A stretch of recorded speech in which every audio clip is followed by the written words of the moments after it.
3, 2, 1. Woo! Welcome everyone to episode 102 of the Save Point podcast. Woo!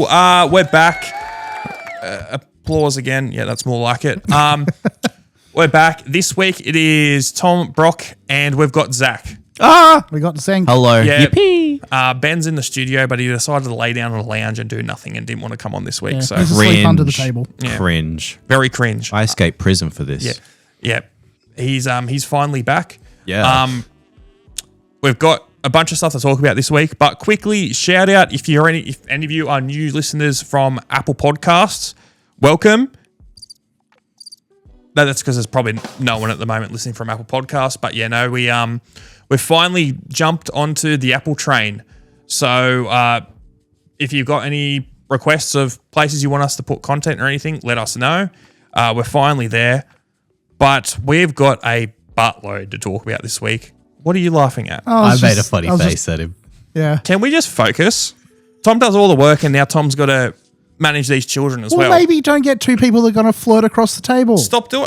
Okay, it'll just be me. You know, I can just not shut up and I talk. can flirt with you too, Tom, if you want. Shut up! I've got a girlfriend. That's the lizard sound, I guess. All right. Yeah, we've got plenty of stuff to talk about this week. Let me get my little list up here. We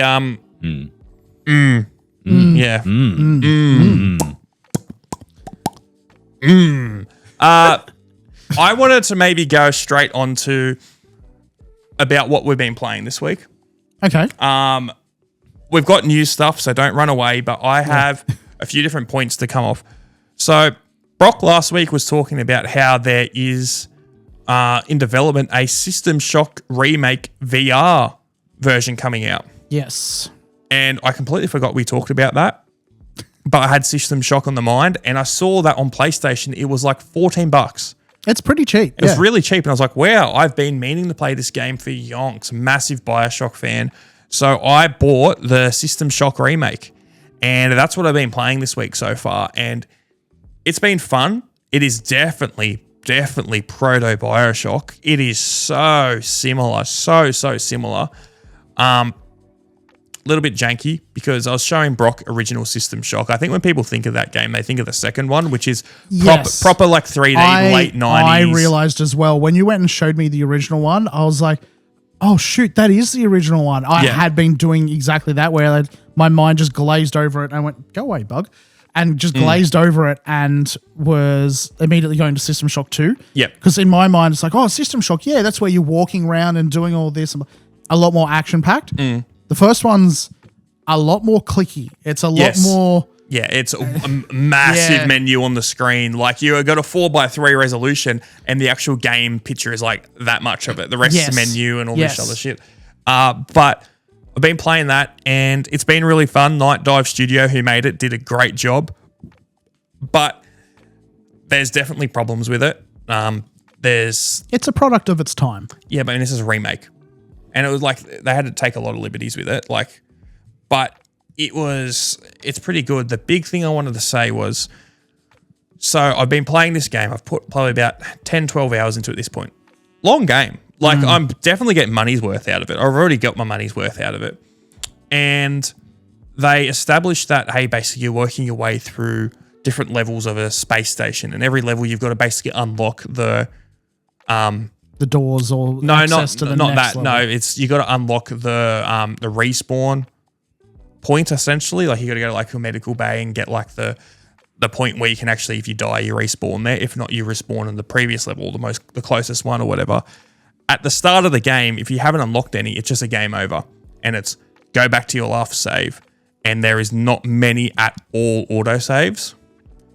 And I was like, oh, that's annoying. So I died at one point and I lost like 20, 30 minutes of progress, whatever. I've gotten through this game. I've put like 10 hours in. I've unlocked like 3 floors, got all this stuff. Really good. I got in a groove. I was playing it last night for like 5 hours. And I got to this level, this new level, went through this autosave area, unlocked it, walked through, and I got to, I guess there's boss areas in this game. I had no health, no idea that I was a boss area. Got one shot at it as soon as I walked in the room. And it gave me a game over and sent me back 3 hours. Oh. because there was no autosave point till ages ago. And I'm like, oh my God, I was playing it for 2 hours this morning and I'm still maybe halfway through where I got that progress. And my question for the audience, have you ever played a game and through whatever reason lost a ton of progress? Be that saves didn't work, you went through somewhere, the game glitched and you had to get sent back, you were in a glitched area and your save was from ages ago. Do you have any examples of that? Same with you guys. Is there any games where you've lost a bunch of progress from a save like that? Well, I mean, I've played lots of turn-based RPGs, and that just happens sometimes. You die and you're sent back an hour, and then you stop playing for 2 weeks. But the worst one that's happened to me is, can you look up something? All right, we're back. Zach's camera was already overheating. We've been stuffing around for a few hours. Just too hot. Yeah. So what did you want me to look up? Can you please look up Dark Souls 3 Anor Londo Stairs? Dark Souls 3 Anor Londo. Yep, Anor Londo. It'll figure it out. Yeah. And just go to the images. This is important.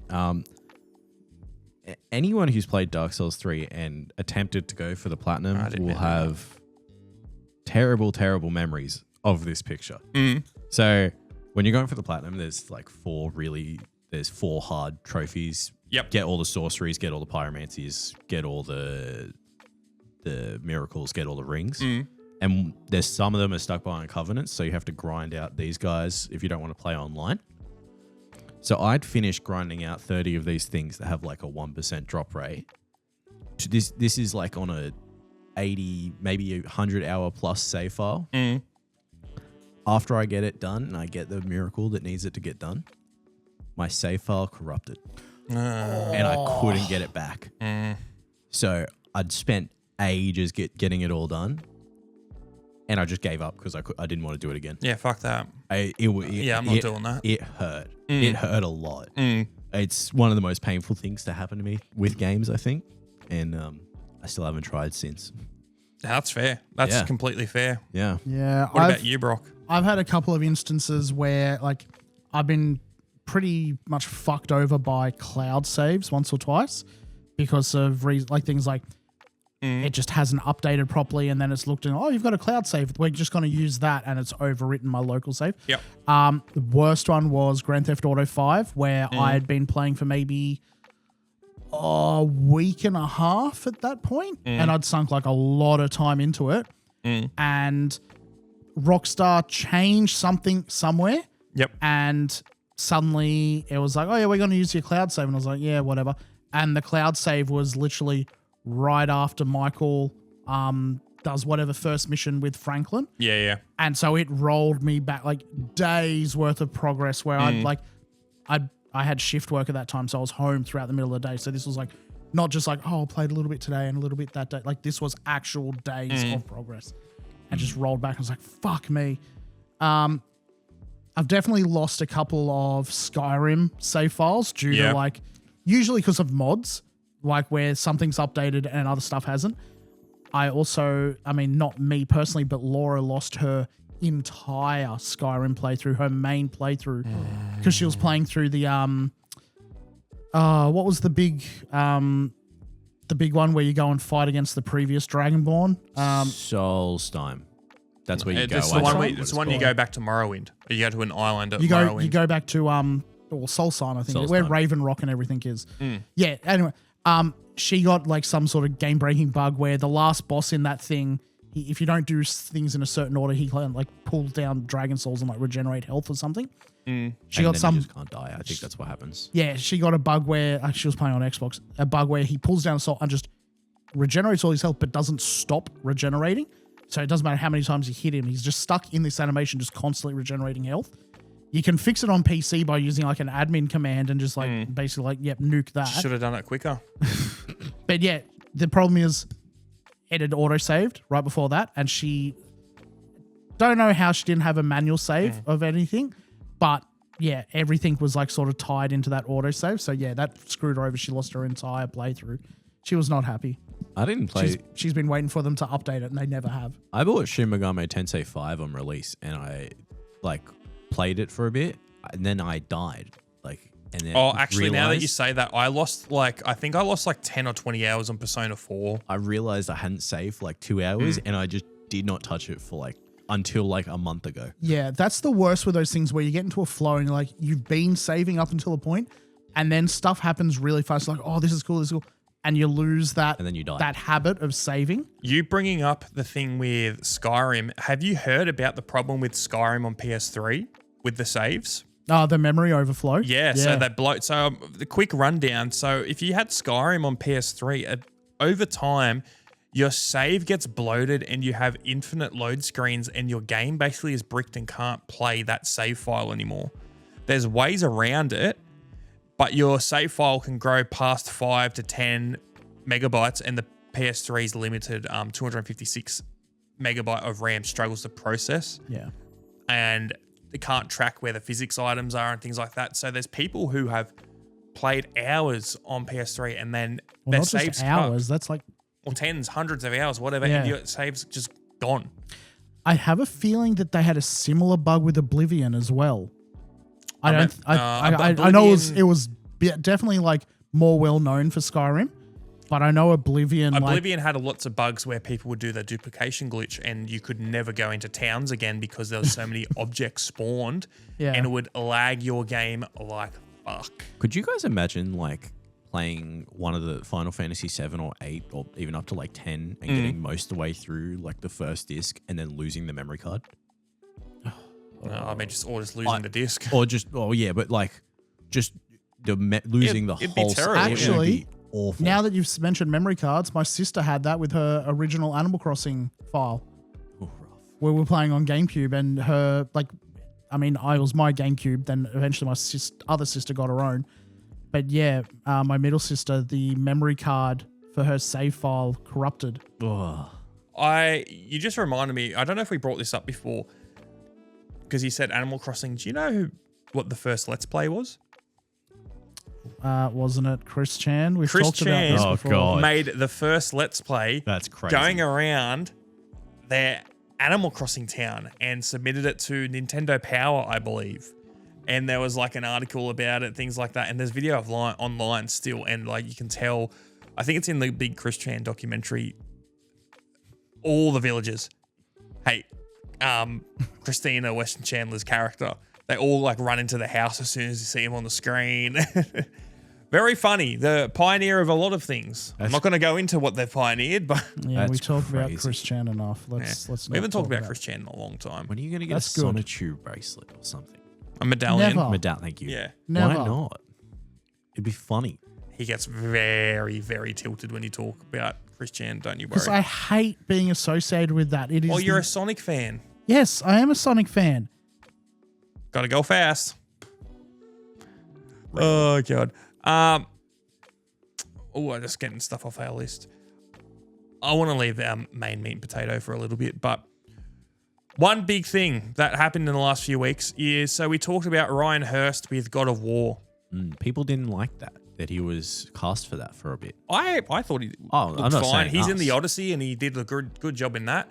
But Ryan Hurst was cast for Kratos in the God of War TV show. I think he ripped his pec or something like that, or a tricep or something. He had a big injury. Big injury, and it was going to be months to heal. So they booted him off the show, which is really sad because this was like the break that he needed. Yeah. And so what they're doing now, they've gotten rid of him and they've got Batista. So now the God of War TV show has found its new Kratos, and it's Dave Batista, which is going to be very interesting. I don't know if Batista will do a good job or not. He's actually a really good actor. He's a really good He is a very good actor. I was talking with Jacob about this today where, we're talking about a different actor. We were talking about Jason Momoa. Jason Momoa, not Momoa. Oh, we're talking about, yeah. Yeah. He is also a good actor. He's Different level. Very different. But keep going. he's kind of getting overplayed in a lot of stuff. He's appearing in like everything at the moment in my, like, from what He's appearing in haven't seen him in a ages. lot. He was Yeah. in Supergirl. I haven't watched it, but he was in Supergirl. Yeah, because isn't he Lobo? He's Lobo, which is Yeah. his dream cast. Yes, So, like, yeah. And, like, fair enough. He's big and goofy and perfect for that role. He's really good at himbos. Yes. Yes, he is. I just think like we were specifically talking about him playing Blanca in the upcoming Street Fighter film. Yep. And again, big and goofy and fits that role quite well. I just think he's in a lot of stuff at the moment and he's always the sort of the big name draw. Dave Bautista? Batista. Yeah. I kind of look at him and he's like kind of almost hitting that same thing in my mind. It might just be that I'm just having too much stuff thrown at me to show that off and other people aren't having that same reaction. But I really like Jason Momoa, but he's basically what he was in Game of Thrones, Aquaman. Was he in Game of Thrones? I don't know. no, that was not. No, that was. Oh, I thought was that him? I thought he was in it as well. I don't know. think I've not so. watched Game of Thrones, but either way, he was Aquaman, and now he's Lobo. Lobo. What else? He was in the Minecraft movie. He was in the Minecraft movie. Shoot. See, I don't really know him from much. Apparently, he was like one of the best parts of the Minecraft movie. We watched it. He was okay. Yeah. He was silly goofy in that, but I don't think he's. I honestly, He's I think not he's in just that much. known because he's just like a nice guy, and he's like a. I don't know. He's just a bit more known celebrity. He gets typecast, and he's good at that. He does. That typecast. Yeah, he does. He was Aquaman. That was like the big thing, but Oh, he was in the live action film, Disney film. They had The Rock as the what's it called? With the chick who can control water and like she goes and finds the big deity god. Was he in Moana? Moana, yeah. Is he? Isn't he in the live action one? No clue. I know The Rock Or is. did they actually get The Rock to play him again? Yeah, The Rock plays. If we're going to be talking about Dave Bautista, he is like one of the best actors from wrestlers. Yeah, no, it's him, John Cena, and then The Rock. The Rock fucking sucks. Yeah, The Rock isn't very good. He's just in a lot of stuff. Dave Bautista is just a good actor. I'm not saying he's not a good actor. So he's in things like, I mean, obviously Guardians of the Galaxy is the big thing. He was in Bond. Yep. He was in one of the most recent ones. He also in Knives Out. He was He's he in- was in Glass Onion. Yes. Apparently, the one very- where he's in a cabin, he's like the best part of that by a mile. Yes, and then also only a very small scene, but he was in the newer Blade Runner movie. Oh, okay. And that's when I was like, okay, he's an actor. He's very good at what he does. And I think acting-wise, Batista will do a great job as Kratos. And I know he's bald, but honestly, I think he's got a bit too round of a head. I don't know. It just looks weird to me. That's a weird like Photoshop here. But I don't know. Like he could do an amazing job and put like it could be wrong, but I feel like I don't know. I mean, I haven't seen Batista talk about God of War ever, but Ryan Hurst looks like he was dialing this in. This was going to be the performance for him. Yeah. It does suck. It does. sucks, But I mean, at the same time, there could have been way worse people recast. And I'm still keen to see what Batista can do. Yeah. He seems like a great guy and everything. And he's one of those people where he's got his money. He doesn't need to act, but he does it because he likes it. Yeah, I don't think he'd ever have to work again after the Marvel movies. No, I don't think he needed to honestly work after wrestling. He was big. Too. He was very big when he was in wrestling. And he talks about it so fondly still. But either way, yeah. So Batista is now going to be Kratos. Boy. All right. So next thing on our little list. Actually, fuck it. Let's talk about this. Do you guys remember 2XKO? I don't remember hearing about it, but it showed up. Yeah, so that's what I thought. No one remembered it. 2XKO was the Riot Games fighting game that they released based around League of Legends. It came out the start of this year, and it will end active development in December because it has been received so bad, so poorly. Add it to the Concord list. Yeah. Live service games. Well, I don't even know if it was fully live service. But, I mean, it will be playable still, but they're going to conclude development on this game in December. Apparently, this game has been in active development for, I think, 8 or 9 years. Oh, that's rough. Yeah, they restarted it in like early 2021 or 2022 or something like that. But 2XKO is officially in the bin, and it looked interesting, but from everything I heard from people who are fighting game experts and like really into it, it just didn't tick the boxes it needed to. And it was just doing things too wrong, and they didn't listen to people. And honestly, I don't think it was advertised that well. No, I mean, look, I just, in terms of fighting games, like I saw a little thing about this, I believe it was last week. I was like, oh, yeah, I recognize that name. I couldn't picture what the game was, but I've seen that name about somewhere. It was still a thing. Okay. My mind was more taken up that, like, I'm surprised how few people have come in and bought, what's the Marvel one at the moment? Tokon? Yeah. That I get that. That's an Arc System Works game. I know, but it should should have its core audience where it's like, oh yeah, they're bringing out another one. Yeah, I really like Dragon Ball Z Fighters. I'm going to play this. I've been tempted to get it. Fighters, I feel like, was an anomaly for Arc System Works. They make great fighting games, but I feel like the people who are into those games are into those games. Like, majority of the people who are playing them have got a fight stick level. Guilty Gear's kind of goated. Yeah, well, they're good games. That's what I'm saying. And Fighters, I think, was the anomaly because Dragon Ball was such a big property, and in the gaming space where there's Marvel games, but it's not. It's like little spin-off things. If they wanted a game where everyone would have jumped on, it would have been a new Marvel vs. Capcom. Yeah. True. Yeah. Yeah. I just. But yeah, no, fighting games, I think, are very hard to do properly. I also think it was the wrong call to use like the League property as it. I think they should have tried to make a new one. Oh, I understand why they did it. They had such a large roster of characters. They have a huge roster, but their fan base, their players, aren't fighting game fans. League of Legends players aren't fucking swapping off League of Legends. I understand that, but I think the idea was maybe to get people who weren't League fans interested in these characters, so then they would jump to League, their real money maker. If they're going to do that, they should do another animated series. That worked out so well for them. They have been doing that, and I don't know, is there a third season going to come out of that? Of Arcane? Yeah. I don't know. Yeah, well, I mean, see, there's still I'm not a fan like of it. Maybe the issues that were with the this was 2XK, that one.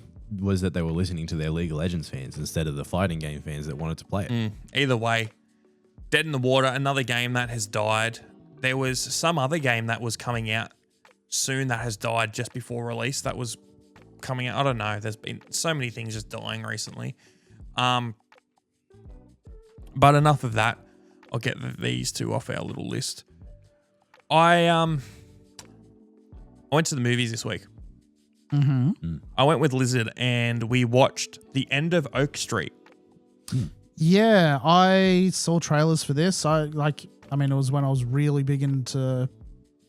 I mean, I'm still into Ark, but like I was very much going through another Ark phase at the time. So I saw dinosaurs and I was like, "Oh, this looks good." And I didn't see much of it after that, but I didn't even realize it was out now. Yeah, so this movie's getting, I think, like looked over from a lot of people, but it's got Anne Hathaway and Ewan McGregor. Yeah, like bigger names. Ewan McGregor doesn't do as much stuff these days. Anne Hathaway's had a bit of a resurgence again. Like she's been in The Odyssey. She's got Devil Wears Prada 2, a bunch of stuff. I mean, she never really left. People used to hate on Anne Hathaway so much. Yeah, I never had that hate. I don't understand. I thought she was sick. Did she do like one really bad movie and that's why everyone hated her? No, I think there was just a few instances in public and people hated it. I never got the Anne Hathaway hate. But either way, End of Oak Street came out. This movie doesn't know what it wants to fucking be. I watched it with Lizard. Ben saw it and he was like, yeah, like it's pretty good. Watched it with Lizard and we both were like, this movie doesn't know if it wants to be MA or PG. There's points where it feels like a kid's movie. And then there's points where someone will get ripped in half by a dinosaur and someone will yell fuck. What? That looks like a horror movie poster. It looks like it. It's not. It is so disjointed, such a weird movie, but it is, I would say see it if you've got nothing else to see. It wasn't bad, but I'm not going to watch it anytime soon. It seemed like such a nothing burger at the same time. It's an interesting concept. So essentially, their street gets teleported into the Jurassic period. And they're the only family on that street at the time? No, it's a whole suburb. Okay, because the trailer I saw, you only ever saw them and the street. I don't think you ever saw see the other trailer people. because there's like in the trailer, there's like it's them running and there's like a lady coming out in the house being like, "What's going on?" And the dinosaur just gets her straight away. And yeah, I don't remember that. I must have seen a different trailer. but no, it's a very strange movie. I mean, I like Ewan McGregor, I like Anne Hathaway, so I saw it. Watch it, but it doesn't know what it wants to be. It really doesn't. Can't believe Ewan McGregor just didn't get them with the Force. Like, come on. Oh, he didn't do the best acting in this. Oh, he really didn't. What's your favorite Ewan McGregor movie? I do really like Star Wars. He was in an Australian prison movie. I didn't mind him in. Mm-hmm. My favorite one. Trainspotting as well, obviously. Oh yeah. Was he in Trainspotting? He's the main character I of haven't watched Trainspotting. Trainspotting. My favorite, like it's an earlier one of his. Oh no, it's probably not that early. The Island. That movie was pretty shit. It's a terrible movie. I kind of have like a weird fascination with it. Yeah. Who is it? Is it ScarJo that he's with? Yeah. Yeah. So for people who don't know, The Island, I think it's from like 2005. It was a Michael Bay movie with Ewan McGregor and Scarlett Johansson, where the premise was that they were all clones. Clones of famous people being raised just for body parts. Yeah, so like if they had kidney failure, they would harvest it from the clone or whatever. The Island was famous because it reused shots, Transformers reused shots from it. Yes. There's shots where they're going down a highway or something like driving or something like that. And either Transformers, I think Transformers, because he was a couple years later, reused the exact same shot in Transformers. Yeah. I think also American Dad did a parody of it at some point. Probably. I have a feeling, they did. I just remember there's like a lot of shots in The Island that like, not, like they're different characters and different and everything. Yeah. But it's like, if you swapped the characters around, it is like, oh, that's the same shot from this. Like he does a lot of, it's a Michael Bay film. He reuses a lot of stuff, but he reused angles and everything as well, where it's like, oh yeah, there's the two main characters looking at each other or something, and then there's all you can see is just like lens flare behind them, so you can't really make out the background. There's a lot of those shots over and over and over.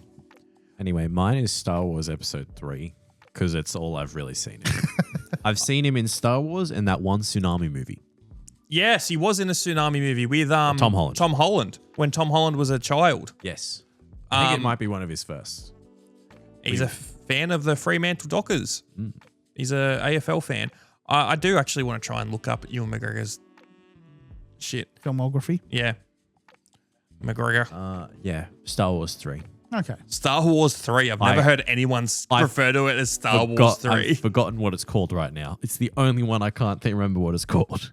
Revenge of the Sith. No, that's 5, isn't it? No. Revenge of the Sith is the third one. What? Am I being stupid? You are stupid. Oh. Fucking hell. Let me get these up. Okay. We'll see you all. Oh, he's in fucking Birds of Prey. That movie sucked. He was the bad guy in Birds of Prey. Star Wars Episode 3, Revenge of the Three. Yeah, he's the main character. Oh, that's goated. Never mind, Robots is my favorite. He's in Robots, yeah. I didn't even know. Shit, he is too, yeah. He's the main character. I just thought of the voice and I'm like, oh, fuck, he is. Well, there you go. Maybe that overtakes The Island for me because that's another absolutely goated movie. That shit's goated as fuck. That's the winner. Yeah, so he's in Trainspotting. I'm trying to see any other big ones that he was in. Tales from the Crypt. Oh, one episode. He's in ER. What have we got? Episode 1. I'm trying to see anything. Moulin Rouge. Oh, he's in Black Hawk Down. I like him in Black Hawk Down. Episode 2. Big Fish. I've heard people talk about that movie. Valorant. Yeah, he was in that fucking pigeon movie as the pigeon, I think. Yep. The Island. Episode 3. Yeah, like he hasn't done, honestly. Stormbreaker as well? He honestly hasn't done a buttload, but he's done enough. Angels and Demons. I've heard of that one. Isn't that the sequel to the Da Vinci Code? The Men Who Stare at Goats. He was.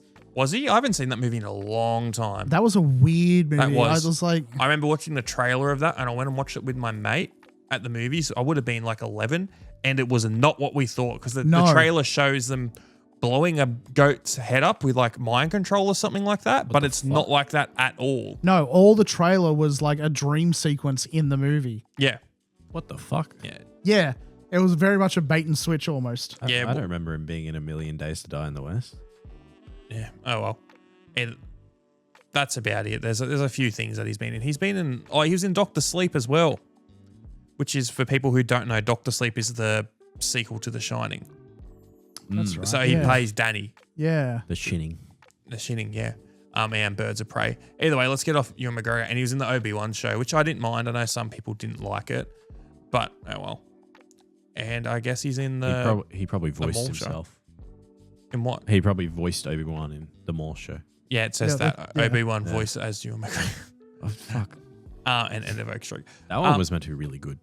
Yeah, I've heard that, but it's just not my cup of tea. But yeah, no, I mean, shout out to Ewan McGregor. Shout out to Anne Hathaway. She's a hottie. True. Lizard will hate me for saying that. She's not an Anne Hathaway fan? Oh, no, just as another woman. Just cut myself. Wow. But actually, when we saw End of Oak Street, I'm sitting with Lizard and being like, there's a lot of that movie's at night. And I'm saying to her, I'm like, am I just going blind? Can I not see anything? Like they're showing they're panning past like documents and you're supposed to be able to read it. And then they're looking out into like a bush to see if there's a dinosaur. I'm like, and then they're reacting. I'm like, I didn't see anything. Like I can't tell what this stuff's saying. And it got till about 30 minutes into the movie and I said to her, I was like, I think the projector for the movie is slightly out of focus. And she's like, it is. The whole time I watched this movie, the projector was out of focus and it was giving me a headache. Fuck. It was slightly out. It was enough in that you could tell what's going on. And just out, and it was doing my fucking head in. I've had a similar experience almost every time I've gone to see a 3D movie. Because I don't know what it is, but like 3D glasses just don't work properly for me. Showing your age there a bit too. Yeah. No, like the big ones that sprang, like the only 3D movie I've gone to see which like worked. So it was only once. Oh, no, that worked. Okay. Fuck, open your ears. Yeah, the only 3D movie that worked properly for me was Avatar. It worked more or less fine, but then the amount of money they spent on that. Saw 3D. I mean, well, no, I've gone and seen a few in 3D, but every time the glasses just don't work for me. Like the one I saw before Avatar was Spy Revenge Kids 3D? of the Titans. What was the Clash of the Titans. Sam Worthington. Sam Worthington. That was after. Was it after? Yep. Okay. Yep. Well, then I must Clash of the Titans. Yeah, I must have seen that after Avatar then. Yep. But we went and saw that in 3D as well. And yeah, like half the movie I spent with the glasses off because they just were not working for me. I could not tell you the last time I even saw a 3D movie available to watch at the movies. Oh, they've that long has been a thing for like and probably 15 years, I reckon. I don't remember actually going and watch a 3D movie. I think I saw Avatar 3D. I think I saw a couple things. Do you think 3D will have another comeback? Because there is, it comes back every now and then. Like, well, because I mean, when Avatar came out, that was the second coming of 3D. Yes. Because, for example, I forget what it is. One of the Friday the 13th is in 3D, and you can 100% tell because there's so many shots where it's like, Jason shoots a lady with a harpoon, and it's going straight towards the lens. A lot of the Resident Evil movies were shot for that as well, where they'll throw something and it'll come at the screen. And just like whoosh, whoosh, whoosh. Yeah. They had like a little trailer for the new Resident Evil movie, which comes out. Yeah, we talked about that the day last before week. my birthday. I'm really keen for that. That's going to be really good. It looks good so far. Yeah, but no, I can't think of any others. I mean, we had the big push for 3D TVs back in 2010. My dad used to have one of those. The biggest gimmick, I think, and I understand when a new idea comes out in a lot of tech spaces, people get very hesitant because 3D TVs and curved TVs were the biggest gimmicks I've ever seen. There was something goated on 3D TVs. What was that? So, cause you guys know how 3D works. It's the two different. I know what you're images. going to talk about. You get they give you two different glasses. There was a setting at least on my dad's TV where you can have split screen be the full screen, and it's like it's stretched image, but it stops like screen cheating and that kind of shit. Yeah. Goated. We used to play Mario Kart with it like that on his TV. The problem with that though is a lot of the time when you had 3D TVs, there were glasses that were proprietary that you needed to charge. A lot of 3D TVs had charging glasses. Okay, my dad's one wasn't. Okay, yeah, because I remember my cousins did, and they had to charge theirs up, and it was never used. Yeah. I think really Mario Kart on a thing. Because I know like a lot of Sony TVs supported it with the PlayStation 3. Because I know you could do things like, I think it would have been a Sony. He's a big Sony guy. It would have been, what was their big not kill switch? What's it? What? Was Sony's big property? Killzone? Killzone. Thank you. Yeah. I couldn't think of it. One of the a couple of the Killzone games you could play in that dual screen mode, and I think Alien Colonial Marines might have supported it as well. I feel like that's way too late for that. Colonial Marines was like early 2010s. That seems really late for 3D stuff to me, for TVs at least. Okay. But yeah, I don't know if Nintendo supported it at all. It had nothing to do with support. It's just the TV just He's saying that he did it. What are you saying? That the TV just memory's sets wrong. the two halves of the screen to the two colors, and you wear the glasses. You can't see the other one, and it stretches the other. Right. That makes more sense. Or- Because I know Linus on Linus Tech Tips did a video on that exact thing. The problem is, but this was like well after it was a thing. They went back and were trying. Well, a lot of those 3D on one of the TVs, cities. things like that, had their own proprietary way of doing it. So between brands was probably completely different. So, very well could be. yeah. So what he dealt with would have been probably a little bit different. But yeah, generally 3D TVs were almost a scam. Oh yeah, stupid. Yeah. Curved TVs, I think, were even more so of a scam because there was no benefit. A curved monitor on a desk has a purpose. It's not for everyone, but it does have a bit of a purpose. With a curved TV, the arc was so big, and the big thing is TVs generally will have a glossy finish, and they'll be in a lounge room or a family room or somewhere where there's lots of windows around. So when the sun would hit one side of the screen, it would refract off of one side onto the other side. So a little bit of glare turns into 2x the amount of glare on the screen. The other thing for a curved screen is, for a monitor, it makes sense because only one person's usually looking at it at a time. So the focal point for it is, it's right here in front of the screen.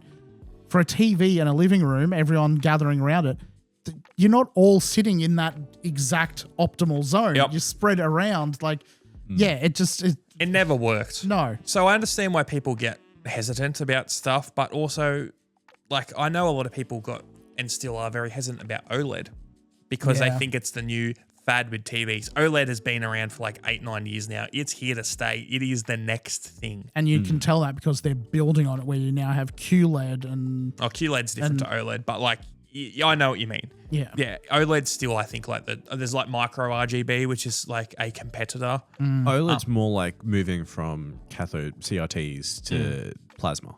That's more what it is. And then plasma to LCD. And then LCD to OLED. That's more what it is. Jump. Yeah. That's like, I think it's very different to 3D. And what was the other one we were talking about? The curved Just screens. curved. Yeah. But I mean, that's the thing is they have all been the previous things to OLED, so people got very worried about it. I think the thing is that it's a lot harder to tell now. Whereas CRT to plasma or LCD, it was like getting rid of a shit ton of TV. Did you? Yeah. Well, the problem is it's shit ton of TV, but you lost quality. Oh yeah. Speaking of lost quality, that's what I was about to ask. Did you know anyone who used one of I think they were called eye guards or screen guards or something? I have no idea what that is. Yeah. No. It was, and I could be misremembering this, was like this, essentially just like a thing of gauze that you basically put over the TV screen, and it was to stop excessive brightness and like help protect your eyes and all this stuff. It's like a blue light filter. Kind of, except it just did not work. All it did was just darken the screen. And so most people, they were just like, oh, I got to turn the screen brightness up. It was just like, why'd you fucking buy it then? You may as well just not have used it. There was that many like just scammy things back in the day. And I understand like early 2000s were rife with them. Well, it was also a time when people had money. Like Remember early 2000s. when we had money? Yeah, but then also like post GFC where a lot of people started to get money again. It took a while, obviously, but there was a lot more disposable income and all this stuff came out. I mean, it was a big thing with cameras like 10 years ago or so. They all went from a DSLR to mirrorless and new technology, very similar to like an engine to like a standard engine in a car to an electric car. Same thing, different way. And people are still getting tied up in the old way and they don't want to change because, oh, this is better for this, blah, blah, blah, blah. And I understand, but at the same time. Well, I mean, we were looking at it before. The PS3 had 256 megabytes of RAM. That thing used to power supercomputers. Yeah, well, I mean, that's always. I know, but like, we always talking about upgrades in technology. Like, it's normal. Yeah, big jump. It's exponential. Yeah. Well, speaking of PS3, one game it will be out the day that this episode comes out is Metal Gear Solid Legacy Collection Part 2 comes out, and it is going to be the first time ever that Metal Gear Solid 4 has been released from PS3 jail. And one of the big questions I had about that game was, are they going to keep it fully intact? Because there's so much that's so reliant on that time period. Besides the fact that that game is like very hard to emulate, legally there's a lot of stuff that wouldn't be able to change. There's a lot of Apple products in that game. There's a lot of other things that are properly licensed. And I'm happy to report that they have, from everything I've seen, left everything intact. Like Snake has an iPod. Oh. Well, And of course he does. Cool. He's the good guy. Yeah, he goes around and, well, there's plenty of points in the game where there's Apple-related products or people are using a Mac or all that stuff. And I'm like, only the good guys. No, though. but still, no, that's not the point. It's the fact that I'm surprised they let that still be in there. Apple's a very different company to what it was in 2008. I get what you're saying, but I feel like usually, like quite often, they still have when something happened a while ago, they still let them show the old stuff. Oh, I don't know. There's so many games where they lose licensing to XYZ thing. Well, I mean, biggest every example you saw like the Friday the 13th game, the Ashverse whatever game where the games had to shut down because they don't even have the license to the game anymore. Whenever they redo one of the no, not whenever, but when they have redone Grand Theft Auto games, they take music out of the music stations because they don't have the licenses for it anymore. Yeah. And this isn't just a song. It's like your brand posted somewhere. You might not want to have it. That might be different though, because Apple might have actually paid them to do it. I doubt it. I know what you mean. Yeah. I think it was Kojima. Kojima loves his product placement. He does, doesn't he? Yeah. And it will depend on the contract they signed. Like, I highly doubt Apple would have signed a perpetual license or whatever the fuck they're going to call it now. But it could just be that the contract that they signed allows them to, hey, if we every time this game if we redo this game, it's just going to stay as it is. Yeah, but I mean that's happening, which I'm very, very surprised about. Yeah, well, besides that, getting off that, there's a few things we want to talk about.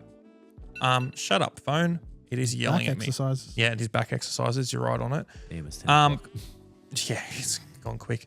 Don't dox what back exercises means. You did yourself. No, I didn't. Actually, guys, it's we're back, everyone. Shut up.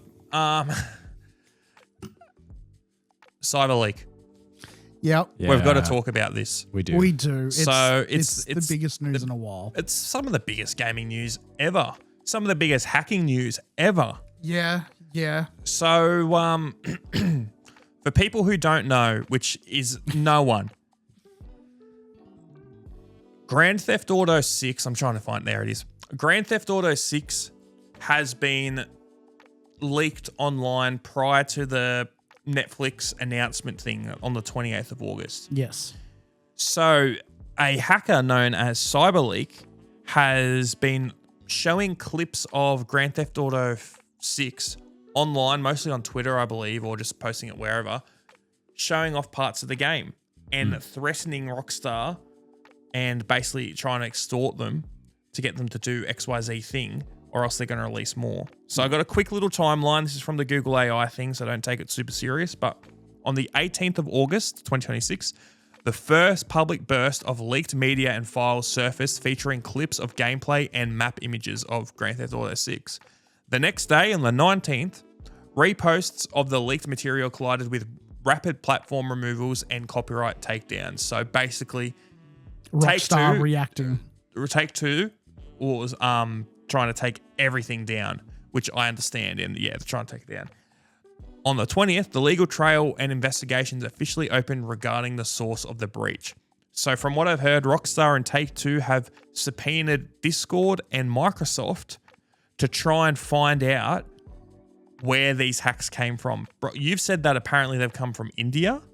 That's what I last saw, was that they had apparently traced part of the breach, if not the whole breach, to either a Take-Two office or a Rockstar office somewhere in India. Yeah.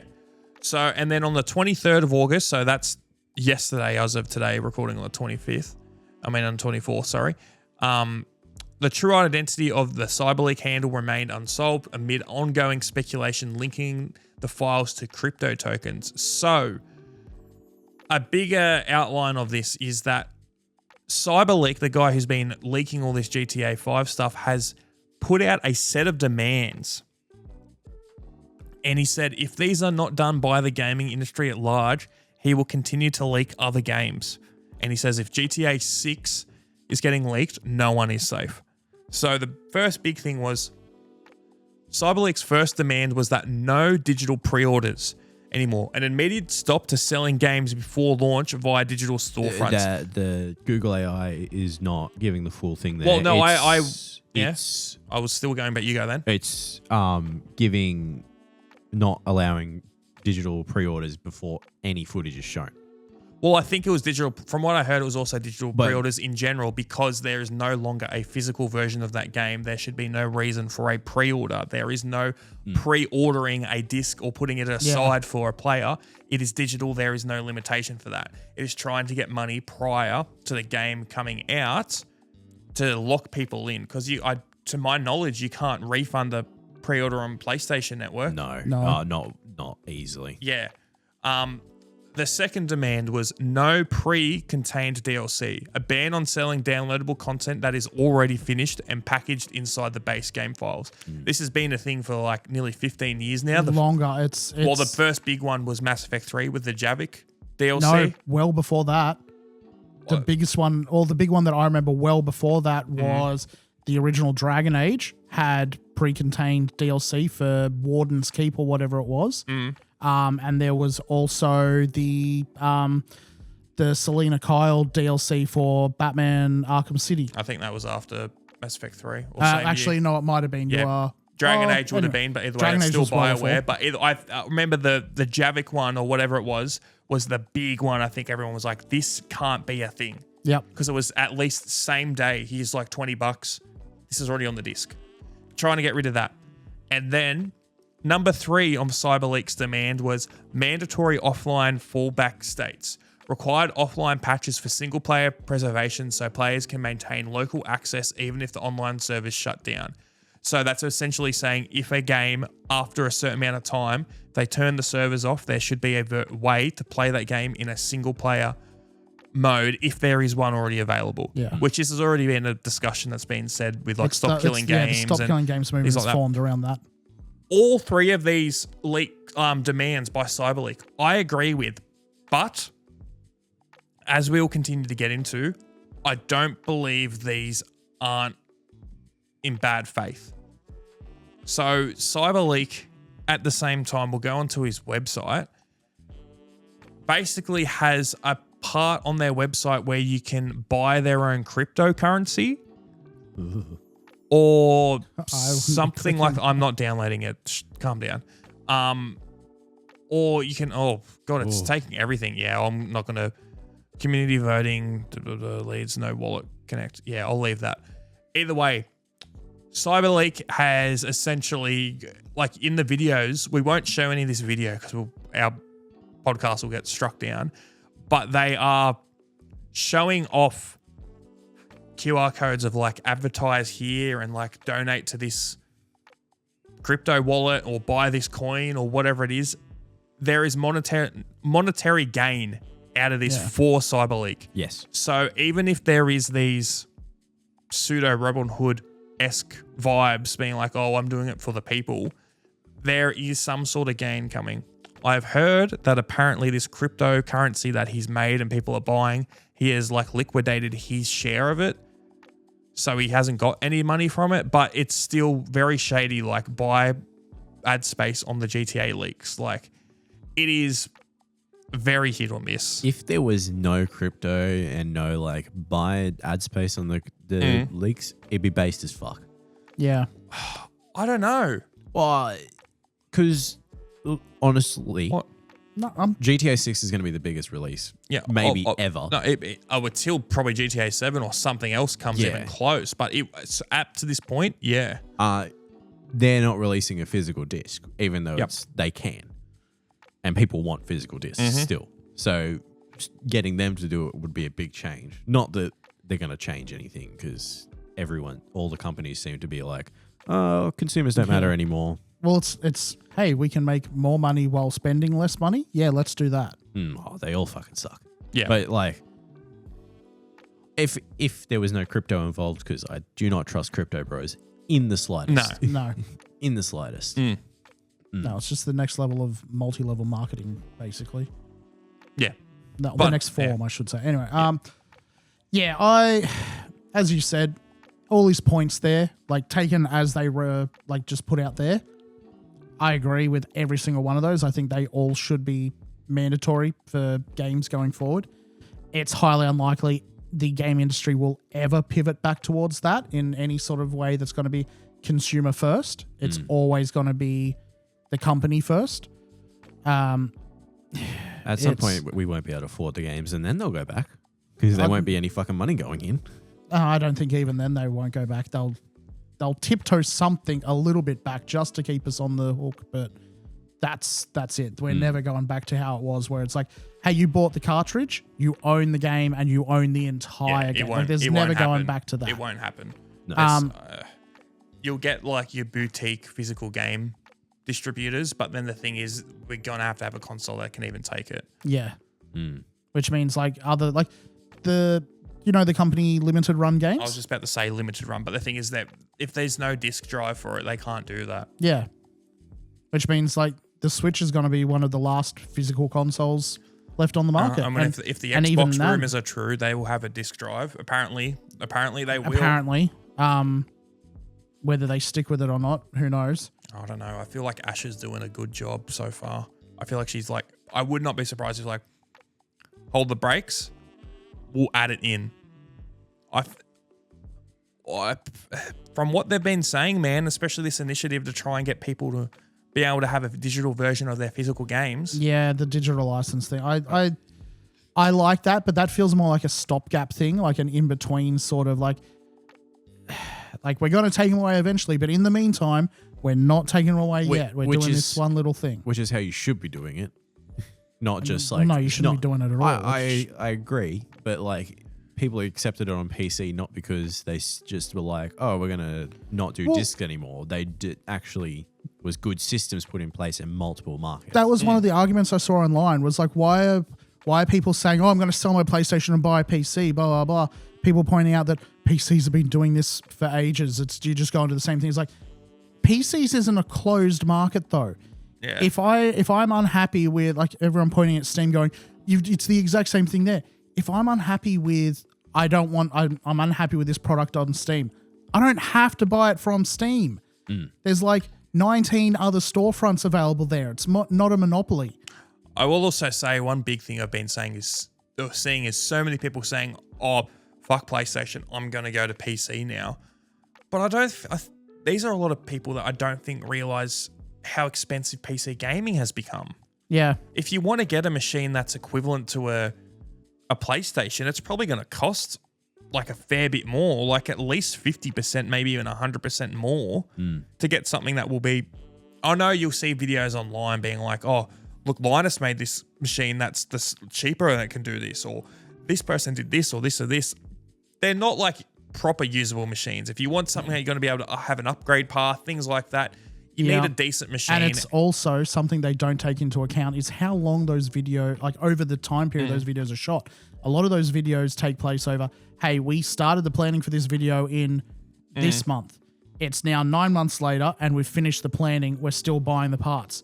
Another 6 months after that, we have all the parts. Well, and not then even that. the video comes out a month after that. Like, I think he said, I mean, this wasn't for the PlayStation 5. This was like, I think still PlayStation 4. They did something where they like built together a gaming PC and something. And they had said, hey, like in the video, they say, it's been 6 weeks since our last input on this video. Because they took a break because they didn't have the parts. Yeah, well, not even that. It's the fact that if you try and do that now, it's like, oh yeah, Linus got a machine that was like $100 cheaper than a PlayStation 5. It's like, yeah, the PlayStation 5 has also been out for 6 years now. It is old tech. Yes. If you want a current, just entry-level PC, it's going to cost more, and people don't like that idea, and it's something that you're going to... PC gaming costs more over time. You're going to have to buy a monitor. You don't just plug it into your TV. There's all this other stuff. I love PC gaming. I mostly PC game. So does Brock. Yes. But people, I think, are saying, fuck PlayStation, I'm just going to go to a computer, when it's not that easy jump. It's a lot more money for you. And the other thing, like this was what I was getting to, is it's not just a time investment and a money investment. It's a convenience investment as well. You're going from, hey, I can walk into the shop and walk out with the console, and I have a TV at home. That's all I need. It contains everything I need. You're walking into, like, if you're planning, hey, I'm going to follow this guide online and blah, blah, blah. It's like, cool, okay, you're buying all, like, at least 9 different components from 9 different stores to try and get the cost down as far as possible. At least 8 of those components are not brand new, may not come with a warranty if something dies, if they're even compatible with each other. You also now need to, like, if you're planning to use your TV to plug this in, cool, that is possible to do. Still need to get a mouse, still need to get a monitor. If you're planning to play it at a table, you're also going to need the table and a chair to sit at the table, which again, you might just have at home, might just be using a, There's a lot more breakfast costs table that or people whatever. don't think of. There's also the fact of how long they actually last compared to each other. Because like newer games with, like my PS5 is 5 or 6 years old at this point. I got one of the first ones like 6 year in or like two a month. after. Like A year or two after. Okay. yeah, it runs completely perfect. Yep. No issues whatsoever. If I had a PC that I built 5 or 6 years ago, I don't know, maybe tried to hit PS5 spec. I don't know if I don't know what happened there. I don't know if it would run all the modern games with like that, because I just know that's just how PC gaming is. Also, just because PCs are a lot more fragile than a console, if you have a console and you treat it well, you'll be able to plug it in 15, 20 years and play it still. A lot of these computers, they're not designed for that. I'm pretty sure my PS2, if I plug it in, it will still turn on. Yeah, I mean, it'll probably the biggest thing with PS2s is usually the disc reader laser dies over time, but there's also upgrades and mods and things you can do for them. We've talked a couple of times about, like, my computer room is just a graveyard of like 20 different computers that I've Frankenstein together, because parts wear out on those way faster than you'd expect than to do on a console. There's a pretty good chance I could find one of my DSIs upstairs and you turn it on and it will just turn on. Yeah. Yep. I have a 3DS in my back. I've got a freaking PSP here at the table that works fine. Yeah. And like, don't get it twisted. I would love more people to jump into PC gaming. Yes. And I'm not saying don't. I want more people to jump in. Just there is a lot of people I don't think are prepared for the reality of how much money it's going to cost, thinking it's just a one-to-one. I'll just buy a PC. There's a lot more to come with it. Yeah. And please jump on it. I mean, the growth of PC gaming is just better. It means there's a lot of games. There's still games where I'll play on console if I want to play multiplayer, because that's where the player base is. Yeah. But please come on PC. There's more options, but it's going to be different. The cost barrier is basically the only reason I haven't got into PC games. Yeah. Look, that's a fair point. That is a very fair point. On the other side of that, however, if I go and buy a console, say I go out tomorrow and I, say I don't care what Laura says, I'm going to go buy a PlayStation 5 and, I play it for 2 years and then it dies, or they stop physical disc production, or something happens to it. I can't use that for anything else. I might be able to, I can, the disc drive's gone. I can use it for, they're not making discs anymore. I can still use it as a media thing for all my DVDs. I can still use it for 4Ks and like all your apps and things like that. Yep. But something happens to it and I can't use it for its primary purpose. Its use at that point is heavily stunted. True. I go out and buy a PC. They're no longer supporting that graphics card. I can't play all the modern games, blah, blah, blah. Now, just like a console, I can still play all the games that were made for it originally, but I can also use it for, I can do my taxes on it. I can browse stuff on the web. I can use it for 100 other little things because at the end of the day, it's a computer. There's a lot more variance to what you can use it for. Yeah, but at the same time with that, you can also just buy a cheap computer and your phone does all of that. And also with a console these days, because it is mostly a digital device, you don't have to worry about, if the disk drive breaks, you won't not be able to play physical games, but you can play your digital. And you still got that option to go further on. But they're different markets. But I would love more people to get into PC gaming, but the people who want to jump from console and think, fuck PlayStation, fuck Microsoft, it's going to be more expensive than you thought, especially with how all these prices going through the roof. I had an example the other day of I sold a SSD to someone at work. It was actually I won't say who it was, but I sold one to someone, and the price of it for 1 terabyte SSD was $529. Yep. And I said to this person, I bought a 4 terabyte one 3 years ago for $400, and it was the better version of the one I was selling them.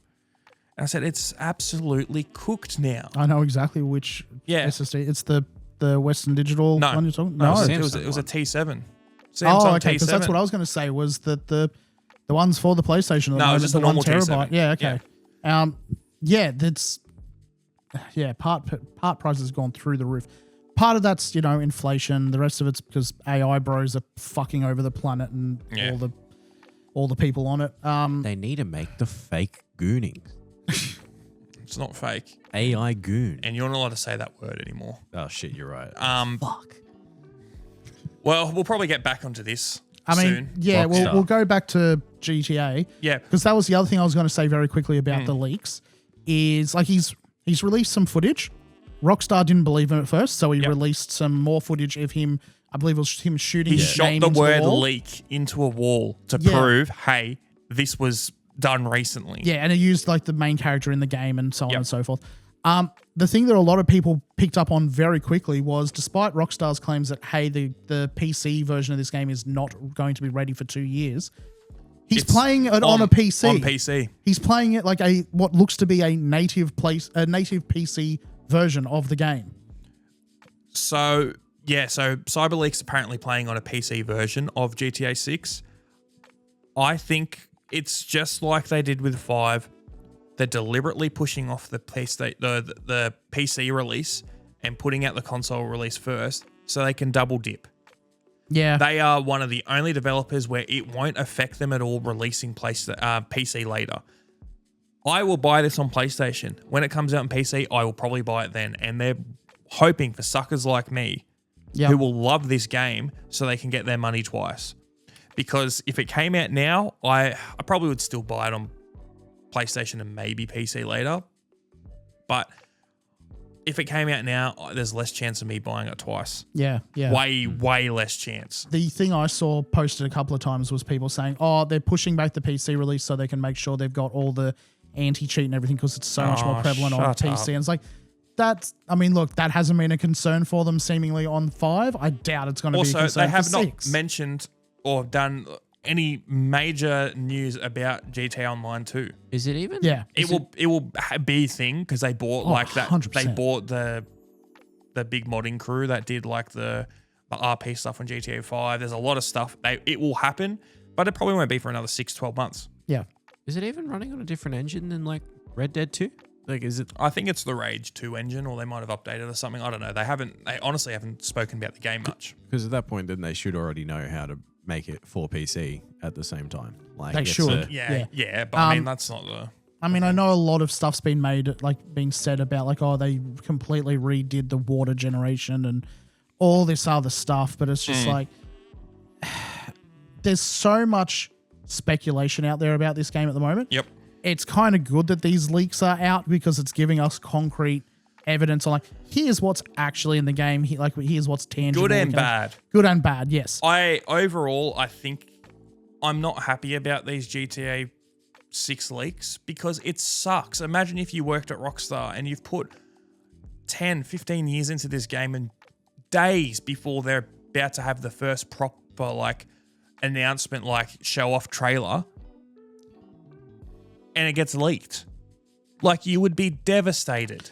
You'd be disappointed. But also, it's at the same time, this stuff's coming out in a few days. Yeah. Like, it sucks. It would really, really suck. I agree that the developers, I feel sorry for them. Yeah. I do not feel sorry for Rockstar and Take-Two. Mostly probably Take-Two. Yeah. Rockstar's, it'd be more Take-Two. Do you not feel sorry for the people who are pushing like the fucking paid for Netflix trailer? Or I think it's paid. Well, you gotta have You have to have the Netflix subscription. Yeah. But, Which that's shot themselves in the foot, because normally your go-to damage control thing would be to, okay, we're going to start releasing all of our trailers and everything early. They can't, because they're tied into this agreement with Netflix. They cannot release it before that date now. It's just, I don't think the developers made any of the shitty business ideas, like the whole they definitely wouldn't have. delaying PC and no physical and all that stuff. I feel like a lot of developers are gamers like the rest of us. So they understand always a lot Take of it. Two. I mean, GTA would be so much more successful in certain ways if it wasn't for Take Two's aggressive stranglehold around that series. Like the whole anti-modding sentiment they have. They really hate mods, like single player mods. Yeah, they have hated it for years. Made it notoriously hard to mod those games. Mods has given like other I know GTA 5 has a stupid long shelf life, but mods have given other games stupid long shelf life. Would people still be playing Skyrim if it wasn't for the mods? Probably. Yeah, they probably would, but the mods help so much. Yeah, like you would cut down the player base of that current player base of that game by more than 2/3 if that game didn't have mods. I debate that. I really debate that, because I know so many people that play vanilla Skyrim and still do. I don't like playing with mods on Skyrim. Yeah, you're a PC gamer. You're not thinking about any of the console people, which you can get like Creation Club stuff now, but there is so many people. Skyrim is like a normie game now. It is one of the very few that you would have that thing with. I think you would find that without the mods, it just wouldn't have had the staying power. I'm well aware plenty of people play it without mods. I'm well aware of it. Still playing it. But yes, I'm well aware people play it without mods. So what the fuck are you going on about then? My point is, would those people have heard about it and still be playing a game that is, 16 years old now? What, longer? 15, 2011. Yeah. Okay, 15 years old. If the modding scene hadn't come, I don't know why I said it like that. If the modding scene hadn't come in and kept it going for so long, and everyone's like thought on that game was so big and so bright, if it had just been, hey, this is Skyrim, this is as it is, would the people still be talking about it today and keeping like, oh, I want to go and try that game actually. Oh, it was so great back then. I want to play it again.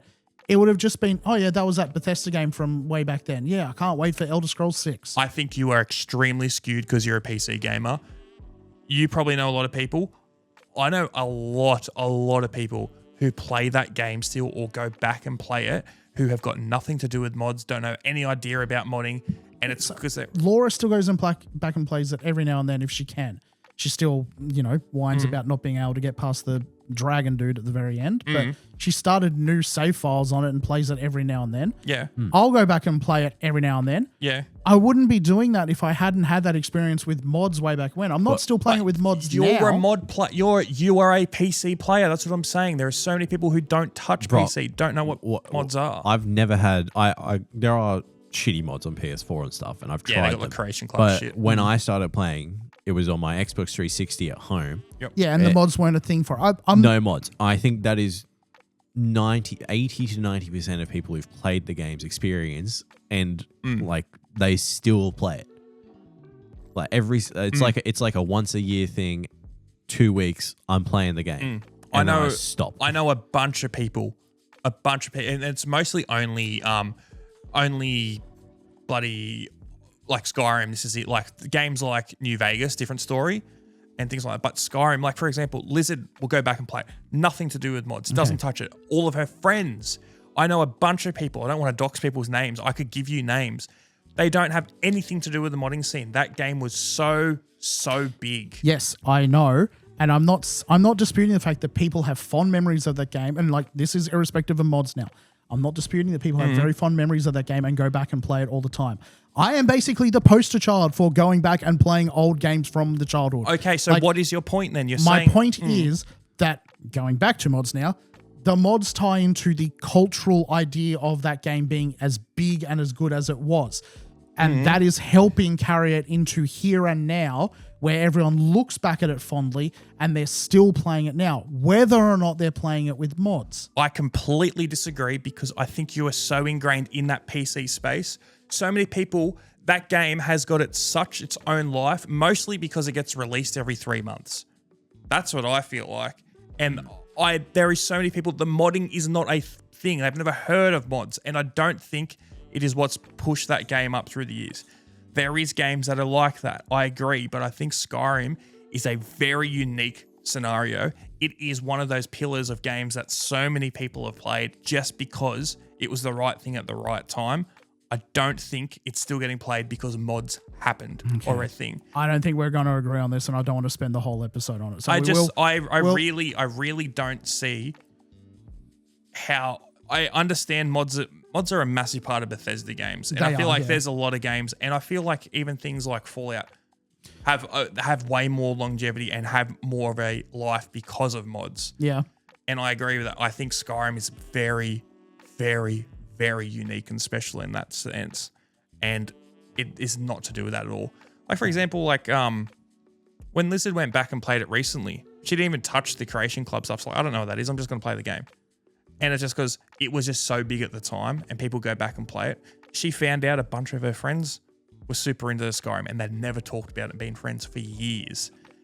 And there's a bunch of people like that. I don't think it is as reliant to that. But what was our original point?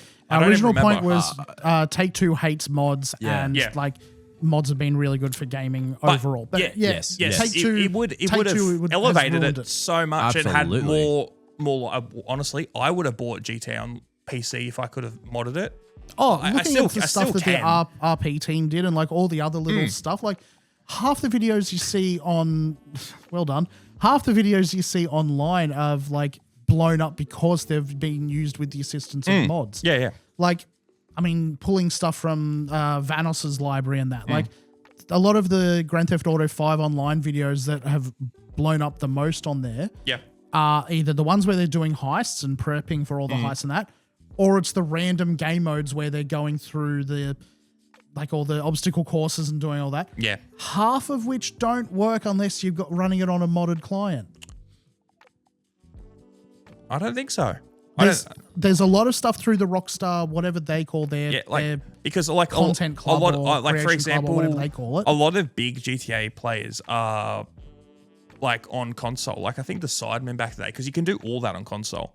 But I agree with like, especially in the last couple of years with the GTA was it Dark RP? Something like that. No, that's Gmod RP, I think. Or whatever. You know what I'm talking about. Is it just GTA? No Pixel. Oh, that does ring a bell. Was it or something like that? Something Pixel. I don't know. GTA. Fuck you, Zach. But yeah, I know what you mean. That has been like a big thing, and that was a big thing on Twitch for a while, and that's why they bought the company and that. But yeah, I mean, there is actual GTA 5 mods, but they are so incredibly tedious to install. I remember talking to Brock about some of them. Every other update breaks the entire client, and you got to wait till it gets updated. And it's janky, and it's a lot of the better ones are paid as well, and it's just it's so easy to install mods on some other games. Oh yeah, well I mean we were talking the other day about what was it, the Minecraft one? Deceased Craft. Craft through Curse Forge. Yeah, thanks Dean for throwing us that one. One button. Fully installed. This is more a question for you than Brock. Were you able to install mods back in the day on Minecraft? I didn't install many Minecraft mods. I did install Tekkit back in the day. I will say I'm going to say yes, because I had a much harder experience. I was modding early Bethesda games and other stuff when I first got into PC gaming for mods, and that was a lot harder back then than what Minecraft mods were. I don't doubt. Like I remember trying to not Tekkit, because I got Tekkit as well, because that was its own launcher. Yep. But trying to install separate mods onto Minecraft was a pain. It was like, I don't think I just didn't understand. Modding just used to be so much harder in general. I was running a Minecraft server, and all the mods I was running through that were through Bucket, I believe. And then I went from there to Sponge, which was I think it was Sponge. It's a little bit easier. CurseForge, I looked at, I had heard about, but just in like some little stubborn way, I was like, no, I don't want to use I'm not that. touching that. Yeah. If we're gonna, I wish I'd used it from the start. It's so much fucking easier. It's just literally one like button. it, and this is like it might have been harder in the past, but right now it's just like, oh, that looks cool. Add, I and want it's that just done. Just there. Yep. Oh, it's what I want for everything. Yep. I think Minecraft is a game that actually did have its life extended because of mods. Not to everyone, but I think it kept people engaged longer than they could have been. a lot of people, like including me, when I was first got into Minecraft, I was watching the YouTubers, and lots of them had a shit ton of mods, and I was trying to install those mods for like a month. Yeah. Yep. One of the guys in the Discord the other night, I think before you jumped in, were you there when we were being shown I can't remember what the name of it was, but it adds like all these like gears and everything. Like you can like mess around with gear ratios and like go from there to like steam powered stuff and into like nuclear powered stuff. And there's things like sort of like Tekkit. It's like it completely revamps the game to the point where like, hey, if you want to go into the Nether, like if you just go in there, you just start burning to death straight away. Is this the RL craft one or whatever? I think it's similar to that, but Similar it like idea. has like a lot of other weird stuff in there as well. Yeah, there's like some mod packs in like for Minecraft that just they could be an entire game just by themselves. Oh yeah, yeah, 100%, 100%. Yeah, they could. But going back to Grand Theft Auto, again. So with these leaks, I do really feel for the developers, and it sucks that this stuff came out whenever. But it's really hard. I don't think Take-Two is going to care too much. I mean, it's annoying and they're subpoenaing, they're doing whatever. This isn't going to stop them releasing this game. It comes out in a couple months. Yeah, and unless it hits their wallet, they're not even probably going to notice that much. They're going to go, what? Things happen? Yeah, don't care. The biggest thing will be if they do supposedly. So the other thing is CyberLeak has created apparently a dead man switch. Oh, yes, I forgot about that. So CyberLeak has announced that he has basically a computer with, I'm pretty sure it was a playable version of GTA 6 that will upload if he doesn't like engage a code every day. So if he ends up getting arrested, it will be uploaded. Yeah. How real that is, I'm pretty Who sure knows? that was fake news. you sure? I think that one specifically was fake news. I mean, it might have been at the start, but he probably looked at it and went, He that's a he very might good have- he idea. I have might added do it, But I that. think I saw a video of that, and then I saw a video later being like, "Oh no, that's a lie." Yeah. Anyways, that's what at least what I'd heard. I'd seen the same thing. Yeah. It'd be funny if it was true. Yeah, I mean, like at the same time, if he was getting arrested, they're going to seize his computers. Well, the idea is that it's not from your house. You Yeah. upload it to a remote server and go or from you there. go and put it somewhere. Yeah, they would be Yeah. on that quick if that was the threat. But I don't see this really affecting Take-Two unless a playable version of a PC version of GTA gets released, especially since that is still well and truly far off in the future. That would be the thing that's going to hurt them. But I mean, you can show footage. Apparently, he's beaten the game. If there's spoilers and things like that, that just sucks for people. Why would you do that? That just hurts everyone. I heard the strip club got leaked. The strip club did get leaked. They leaked a lot of stuff. They leaked the fact that you need to fill your car with petrol now. I don't think he actually leaked any story content as of yet. No, I think he took a screenshot of the ending credits, Yeah. saying I just played the game, was 9 out of 10, blah, blah, blah, blah. The other thing I did want to bring up with the GTA 6 leaks, people who have watched this footage, there's a lot of people who are incredibly mad and saying, I waited so long for this. I've only looked at a little bit of the footage. What did you expect? What did you expect the game to be? It's just going to be a way more polished version of GTA 5. It's the next game. It's not going to teleport you into the world. and things like that. People are going ballistic. It's like, this doesn't look good enough to me. It's like, Well, here's the other thing to keep What? in mind is, yes, it's a playable build, but it's still an early build. It's not a finished build. So there's Well, still even going then- like there might be that like these are placeholder textures, that stuff isn't completely rendering correctly. I don't think it's only that. I think it's just the general gameplay and the stuff with it. It's just going to be a newer GTA. Yeah. There's nothing going to be super crazy. It's just what they can do better. They're going to do better. People, I think, were expecting the world, and you're never going to. But there's people like, this is a rip-off. This should not be cost this much. Blah blah blah. You've seen 2 minutes of footage or like whatever, like him running around, shooting a few walls, and those people always crawl out of the woodwork, and then they, as soon as the game releases, they shut up, go and buy it anyway, and then they hide until the next big thing's about to come out, and then they'll come and whinge again. Well, it shouldn't cost as much as it's going to. Uh, It's going to cost like an extra, $20? AUD. yeah. AUD. It's I don't know. It's the problem with I mean, I could just look up how much it's going to cost. the I problem mean, with game. if they were releasing it physically, there's a slight argument to be made there. I Like, want blah, want blah, games blah. to be cheaper. I would love them to be cheaper. Yes. But at the same time, it's like I'm also they're gonna make so much fucking money. But They are, but if the product deserves it, like, but the problem is it's going to set a precedent. People are going to think their products, which is nowhere near as good, also deserves that price tag, and that's what's the problem. It's just going to be the first domino essentially to start everything else. I wouldn't be annoyed about paying $130 for GTA 6 just because it's GTA. It's going to be, I'm going to have hundreds of hours in that game. I know I'm going to get my money's worth, but yeah, the problem is just other people following suit when their games aren't worth that much. yeah, But people are always going to I would play not be them. buying it at that price. Is there a reason why you wouldn't be buying it at that price? Well, one, I'm going to be. I playing know on I don't PC, so- care about that, but Look, I bought Grand Theft Auto 5 for like $50, yep. and I have thoroughly enjoyed my time with it. Yep. If I had bought it for $100, I would still have enjoyed my time with it, but I don't look at 130 and then go, oh yeah, I'll still enjoy. I mean, I say this having just spent 120 on Stalker 2 for the Ultimate That's Edition. what I mean. It's like, I mean, my point's kind of blunted by that. yeah, It's- that's what but I don't get. Yeah. I also know that Stalker 2, I'm going to sink I've already sunk a whole bunch of time into it because I technically owned it before I bought the Ultimate Edition. But I just, looking at Grand Theft Auto, I spent way, way, way more time in online than I ever did in the single player. And I'm sure I will that's fair. eventually play the single player game for. By the time it comes out on PC, I reckon it'll have online. By the time it comes out on PC, yes. Yes.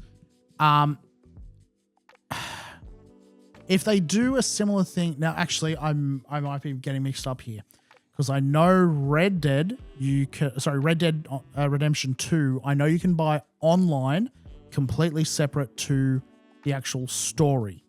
Can you? I'm pretty sure you can because I bought it for Laura. And I bought Red Dead Online is what I I've purchased. never heard of I that. don't think Red Dead Online's still up. It is. It is? Yeah, Yeah. they just don't support it, I don't think.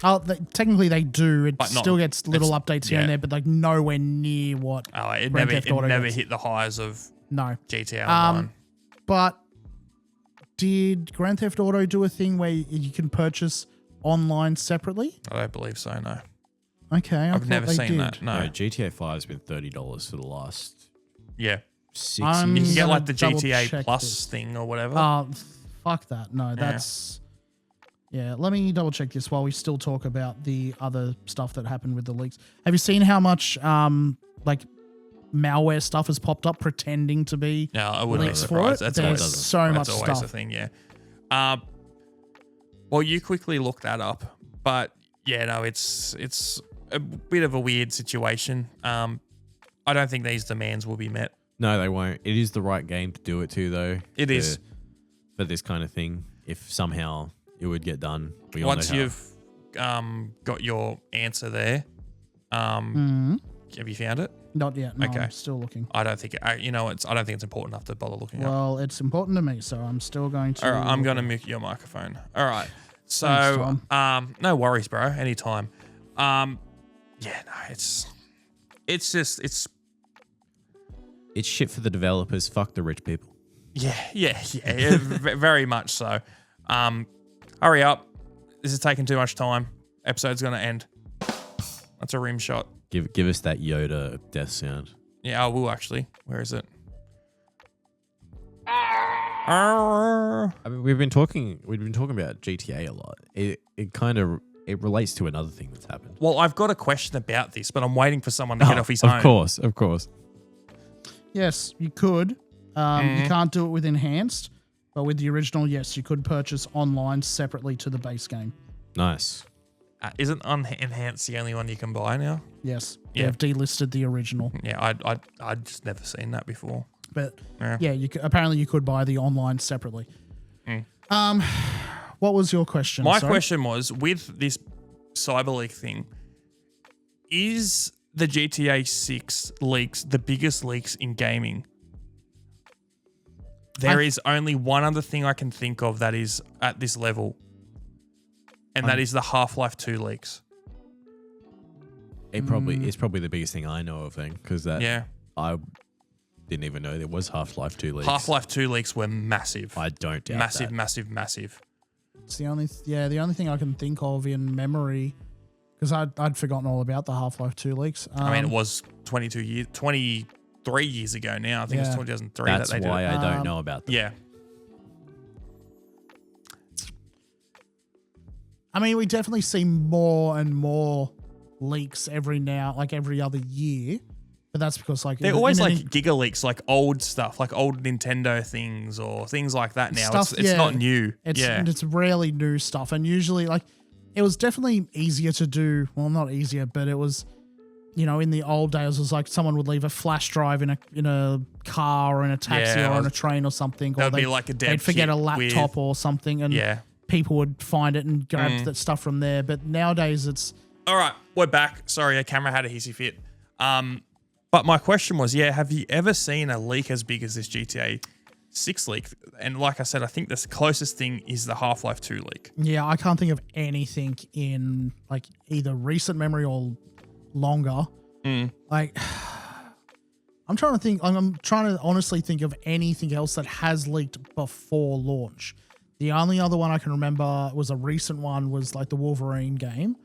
But I can't actually remember anything before. I know there has been, for sure there has been. I just can't think of any. I just don't think even if there was, anything would be as big as it. Just because GTA 6 is GTA 6. I think the Half-Life one is very, very close though, because a full build of the game got leaked. Oh shit. And it was to the point where, so it was 2003, Half-Life 2 got leaked online, and it was devastating for Valve to the point where they basically went back to the drawing board and they changed most of the game. So the leaked build is very different to the final game. And it wasn't a completed version of the game. It was 70, 60% complete, but parts here and there. So you could only get through a few hours or so. But the whole thing leaked online, and it was massive. But the game came out and it was still got 10 and 10s out of 10, things like that. But that's the only thing I can think of that's even close. I don't know when the next, if another leak comes out, if it will ever be almost. It's a lot harder now. I mean, it's always been fairly hard to leak games, but especially with these big things that have happened over the years, they've definitely tightened down. Are you looking something up? I'm currently quickly looking through seeing what were the biggest games that leaked before launch. The first three it gave me were Grand Theft Auto 5, Fallout 4, and Red Dead Redemption 2. But then quickly reading it through, this is an article from Game Rant. It's from 2024. I don't remember any of them leaking. Looking through it, they're not ones that leaked before launch. They were ones that had small information leaks. The game itself didn't actually leak. Red Dead 2 did have a leak, but Rockstar shut it down straight away. That's why they have the reputation. I remember that vaguely. I'm not seeing anything that no, nothing is. No. Oh well. Nothing's coming up that's the actual full game has leaked. Yeah. only one, like I said, the only one I can think of is Half-Life. Yeah. And that wasn't even, it was just a very big Yeah, the build. rest of it was stuff like one of the Fallout games. I think like the story, like someone left the actual plot like in a car or something like Project Van Buren got leaked years and years and years ago, which is what Fallout 3 was going to be. I think that got leaked in like 2004 or 5. Oh, it was which is ages ago. Part of what New Vegas ended up being. But yeah, there was it Fallout? Was it something else? Something like they someone left the plot or like the storyboard or something in somewhere and people found it and they ended up changing things. But yeah, I'm gonna go with yours. Like, yeah, if the game itself leaked. Yeah. Well, getting off that, there was a couple other things we had to talk about this week. One thing was there was an incident with a streamer this week. Are you all right? You're moving your head around like a meerkat. I just do that sometimes. Yeah, I know, freak. He's waiting for the camera to shut down again because he's just too hot for it. Oh, damn. Right. Ooh, yeah, so there was a streamer this week called Nitro Camden who got raided by another streamer called Stable Ronaldo. I know these names are crazy. And rated 15,000 viewers. So for people who don't know, it's basically like a lot of the time when a streamer ends stream, their current viewership, they're like, hey, we're going to raid this person. And they basically push all their viewership to this person. Like, start watching their stream. I'm about to close. You may as well do something. Yeah. And usually bigger streamers do it to low-end streamers to try and just like boost them up. It's like a nice thing to do. Yes. And this guy, Nitro Camden, got 15,000 people come to his stream. When that happened, he started celebrating. He's like, yeah, this is crazy, loving it. And his mum comes in the room and starts fucking abusing him and yelling at him and hitting him and all this shit and telling him to shut up and get out of her house and all this stuff. And it's like, okay, hectic. Just abuse on camera. And he's like, I'm sorry, chat, this happens all the time. Look at my VODs, blah, blah, blah, blah.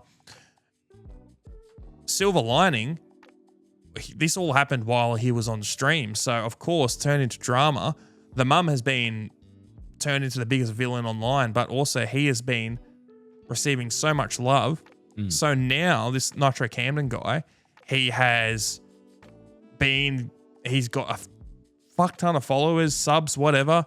He's now moved out and got his own place. All these streamers are offering to buy him stuff. Like, I'm going to buy you a gaming PC. I'm going to get you like a place to stay at.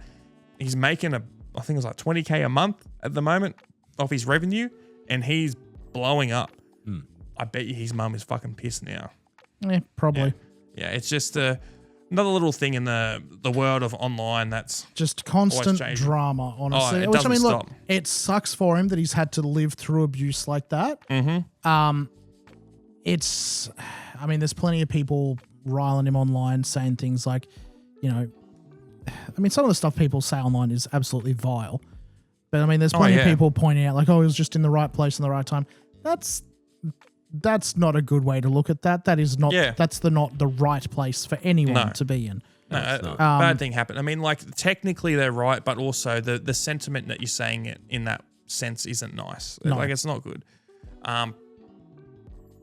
But anyway, that's just a quick little story I wanted to bring up. But another thing, we asked a question last week: what are the most toxic gaming communities online? And we got a bunch of responses.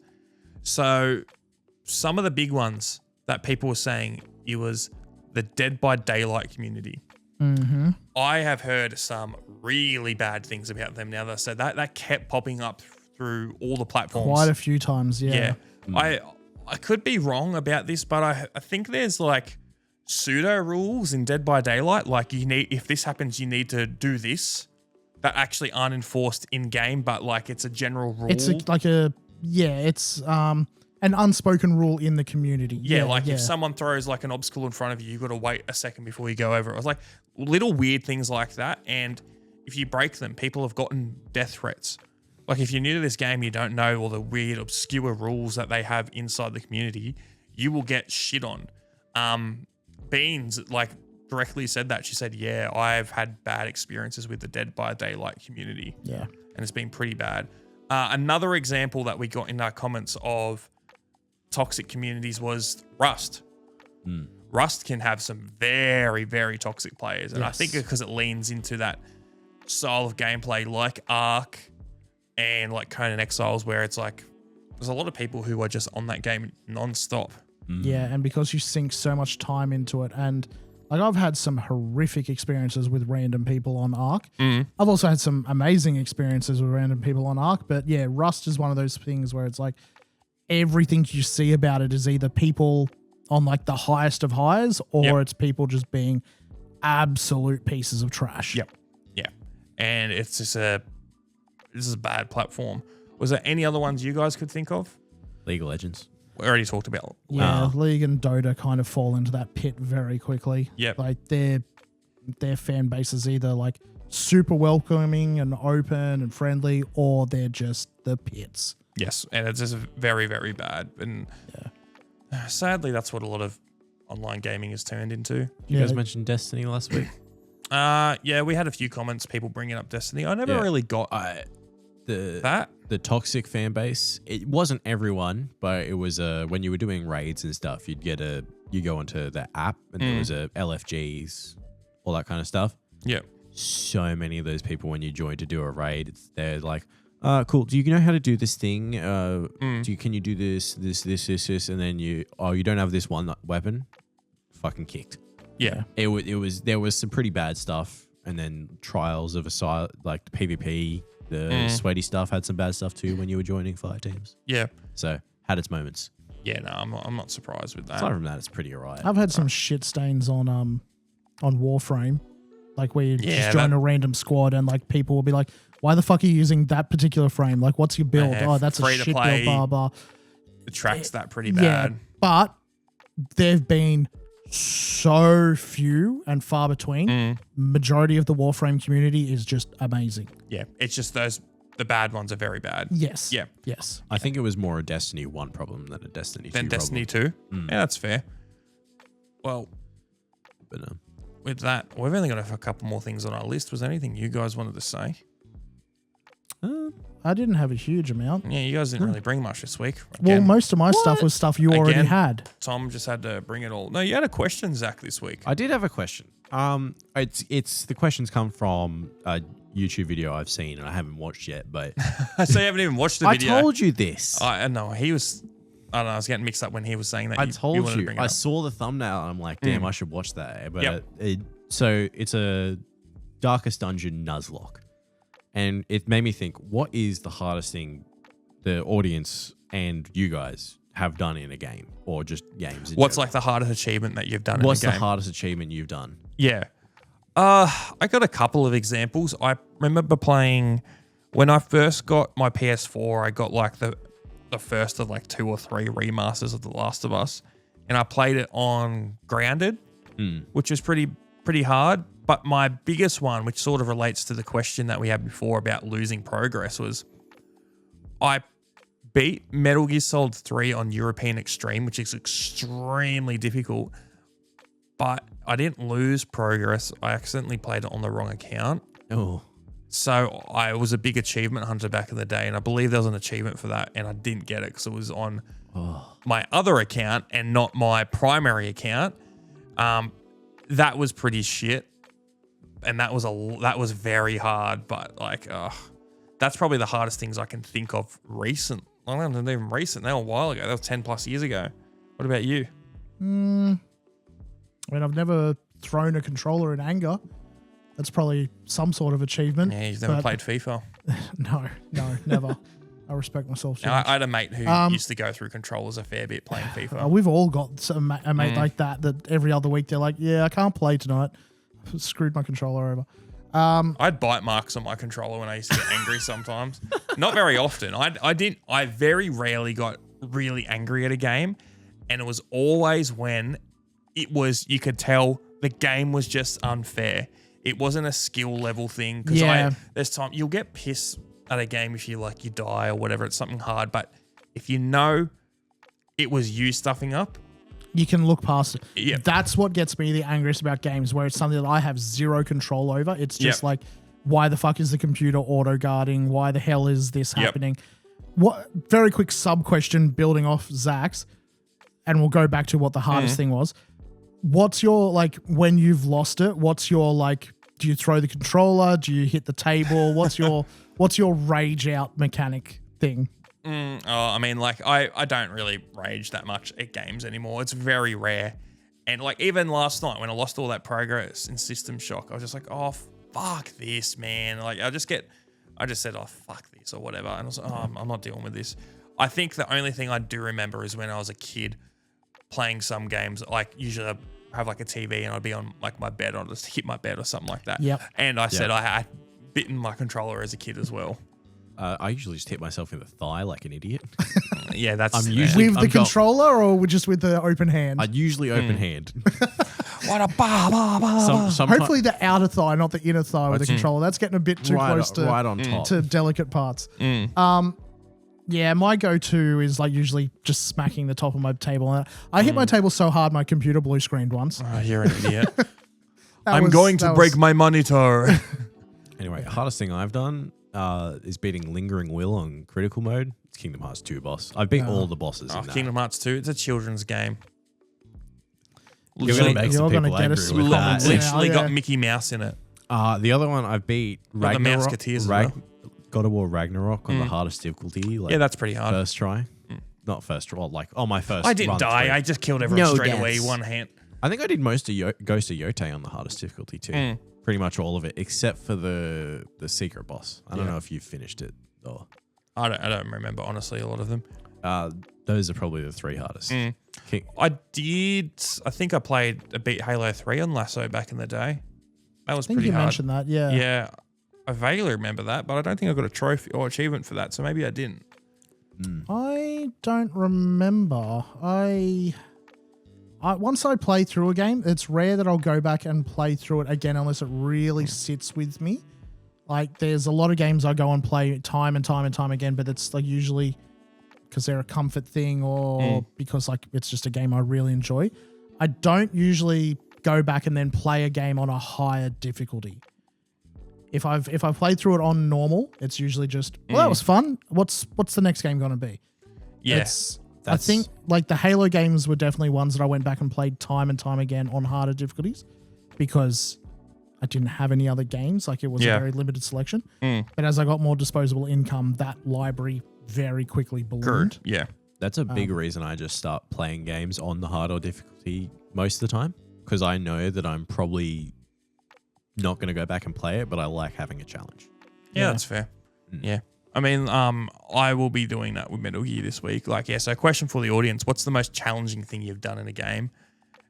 I don't have one to say, but I'm planning when this new Metal Gear or not new, but the remake or remaster of Metal Gear Solid 4, I plan to play that on European Extreme and do all the hard stuff because that I've been waiting so long to play that again.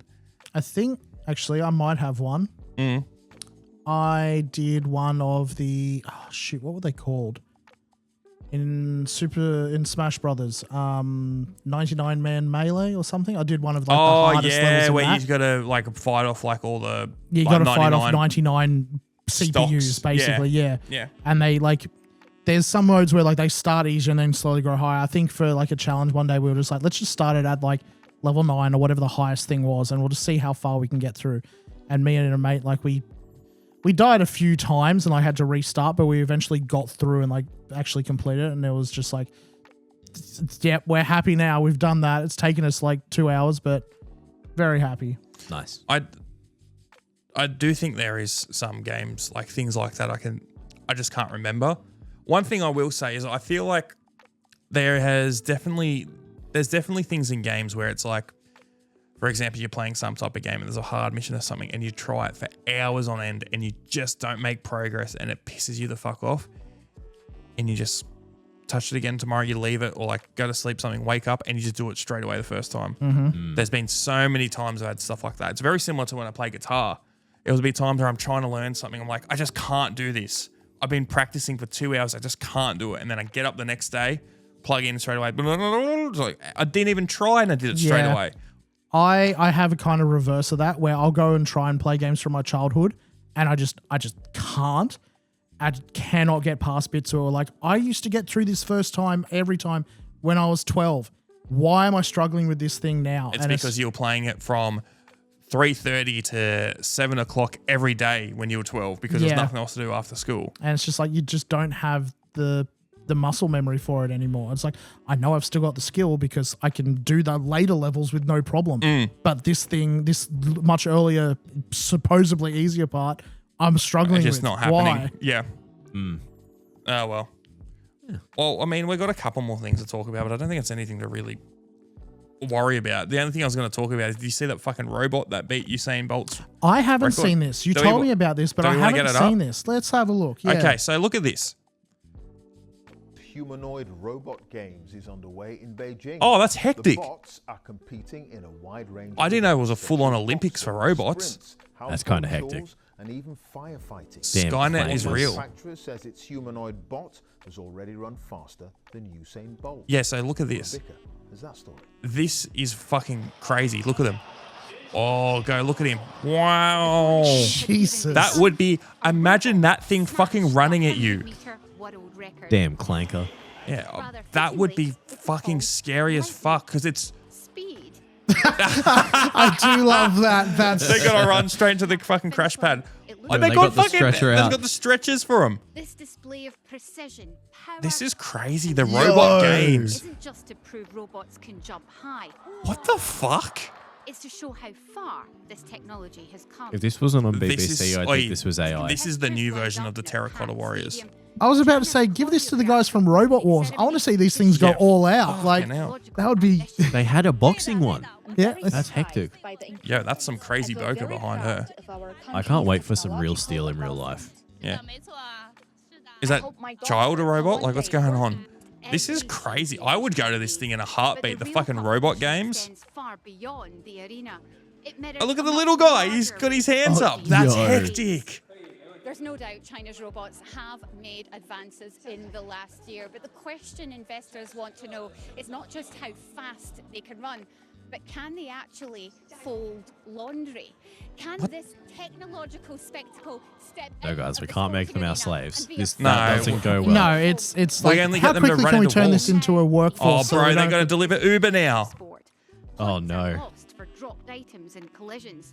Fuck, And she's got yes, in a this stick. it's- Like, it's- get this far away from me. The amount of companies watching this being like, yeah, how soon can we replace our workforce That's- with wait, this? that's Like, fucking scary. Global leader in humanoid robotics. Bro, imagine seeing that running down the street. In Washington, Donald Trump has moved to restrict imports of some. At the same new time, do you Chinese reckon it's the type of thing, hey, you just get like a little laser out, put it straight into their sensor and there it's cooked? yeah, they're just Probably. burning Yeah. out the sensor. Yeah. Glory to Xi Jinping. Laura Bicker, BBC News. What the fuck? Beijing. And doing fucking Thriller or something. That's crazy. That is crazy. I thought it was just that they ran fast. Not that they was a were full-on Olympics, full-on robot yeah. games. That was cool. Far that out. was cool. Yeah, the robots are taking over, bro. Yeah. What do you think? Like, Mm. what's your take on this? I mean, I know it's kind of been debunked now and pulled back, but like, they were going on about how, hey, we're going to have AI assist in games so that if you keep fucking up, you can get the AI to play the game for you. Like, do you think that's anyone's ever going to go for that? I won't go for that. I buy the game so I can play it, not to watch. Yeah. I'm not buying a Let's Play. Yeah, no, it's really fucking stupid. Yeah. It's very stupid. I mean, look, I- get it so that like, hey, we'll adjust the difficulty if you've failed 10 times in a row, sure. But don't make it so that, hey, we're going to play the game for you. I think that sucks. was Xbox pushing for that, and I think what's her name? Asha Sharma. Thank you. Sharma. I think she's just dropped it. She probably has. She's dropped everything that she's done everything right so far. I'm There's still a couple of things I disagree with, but Like what? on the whole, most of what they've like put what? I out haven't as heard anything. it's little things. I'm not going to be able to pull them straight off the top So of my head, but you got anyway. no examples, I'd say. I mean, like, it's annoying about the layoffs, but I mean, still, the people who are complaining about that just don't understand how a business works. It sucks if you get made the CEO of Xbox and you're in that much crippling debt. You've got to make changes. It's not like she just decided to do that out of the blue. Unfortunately, she was given a shit hand. Anyway, speaking of China, Yeah. do you guys see the animated movie? Oh yeah, I forgot to talk about that. The biggest profit on Let me any get it up. movie ever by percentage. What's the movie called, Zach? I can't pronounce it. Where is it?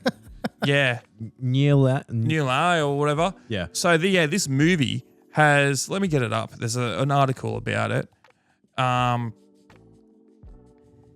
Get the I have not profit seen this figures movie, up. so I Maybe let's do IndieWire. It's a 200, like it cost them like $200 to make, and it's made like 100, maybe not 100. Oh, Yeah, the $200 Chinese animated film taking social media by storm might be the room for a new generation. So essentially, it's like this animated, very, very terribly animated movie, and people have been tearing it to shreds, but I mean, just going into like watch it at the movies to see how shit it is. It looks like this. It's very bad. Like I've seen some clips. People are just going in to laugh at it. But yeah, like Zach was saying, it's the most profitable movie off percentage of all time now because it's a couple $100 to make and it's raked in millions. so apparently the reason it was made is it was made by this guy and his mum. So they had a landscaping business or something, and they were in a region of China. So they've done a job for them, for the government. The government has said, we're not going to pay you for this bit, but because the region they were in has a film grant, they said, if you make a film, we'll give you the grant. So they've made the shit film and then got paid the grant of what they were meant to get paid. Okay, so they're using the grant, This has actually gotten a shit ton of profit. Yep, so they've ended up just going that's up from such a convoluted way to. I don't know. Governments be doing weird shit. Governments be granting. Governments do weird shit all the time. Governments be doing weird shit, and now these guys are loaded. Yeah, I mean, like it's. Yeah, fuck landscaping. I wonder if they're going to make another movie. I don't think you can do this kind of thing twice. Yeah. I mean, you don't know. Tommy Wiseau did not make a second movie. No, but I'm pretty sure he did. If he did, people I'm pretty probably sure he has. He's made plenty of movies. Okay, see? Okay, but how many? Yeah, but The Room wasn't like as a joke. He I was know. trying to make it serious, where this is obviously like. True. Yeah, and also like Tommy Wiseau he did and didn't capitalize on The Room. He does like the watch-alongs and like all of that shit to like make money off of it, but he never really tried to make another like full-on shit make fun of this movie. He's got them and I don't think they're good, but where this is like, I don't know, they could try and do something out of it. But you're right. I think it's just the right thing caught fire at the right time. Yeah, very strange. I mean, the duality of the box office at the moment. There's I don't know if this comes out to the movies, who knows? I might try and see it. There's a bunch of shit I want to see at the movie. Another funny part about it, because of how cheap the thing was, they didn't have like any money for marketing, so the cinemas just had to make their own posters for it. Yeah. Oh god. Yeah, I wonder what yeah, very interesting, but oh well. I wonder if they'll give it a international release. I wouldn't be surprised. I hope Comes out so. on DVD. I want to watch Yeah, this shit. I want to sub. see this at Tower Cinemas. God, yeah. Yeah, fuck yeah. Yeah, nah. I mean that's pretty good. Was there anything else you guys want to talk about? Any movies you wanting to see soon? You gonna see Resident Evil? I do want to see it. I don't know if I want to see it enough that I'll go and actually watch it at the cinema. I To like be fair, when was the last time you went to the cinema? Sonic 3. Oh my god. It's the only thing in recent memory I've liked enough to go and watch at the cinema. Besides Sonic? I dislike going to cinemas because I don't want to deal with other people. If I'm going to go watch something, I want to go and watch it in my own space. I want to go watch it I can pause this whenever I want. I can, if I want to eat something, I can pause it and go and get something to eat. If I need to go to the toilet, I can pause and go to the toilet. If for whatever reason I need to stop, I can stop it, I got to go pick up Laura from the gym. I got to go do this. I can go do that, come back, and it's exactly where I have it. I don't have to then put up with some kids screaming in the front row. I don't have to listen to someone 2 rows behind me try and shovel popcorn into their mouth and somehow fail at that simple task. I just don't want to deal with other people. Extremely negative about the theater I'm being experience. very, very negative. Yeah, I think the theater is so good these days.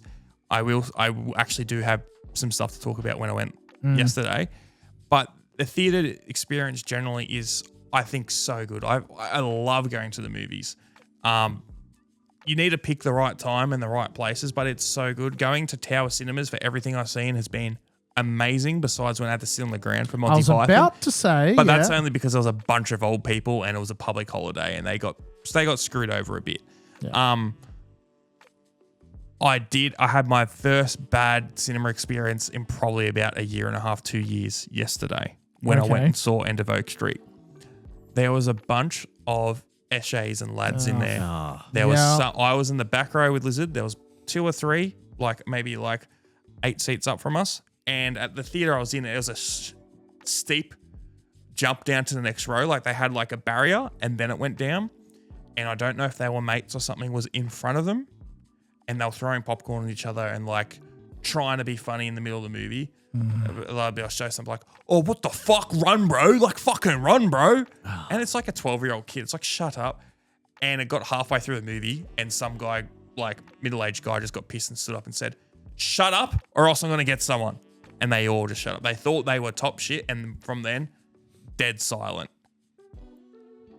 I haven't had that anything bad in a long time. Usually it's so good going to the theater. I mean, look, you're going to say it's similar to a lot of shit that I rag on.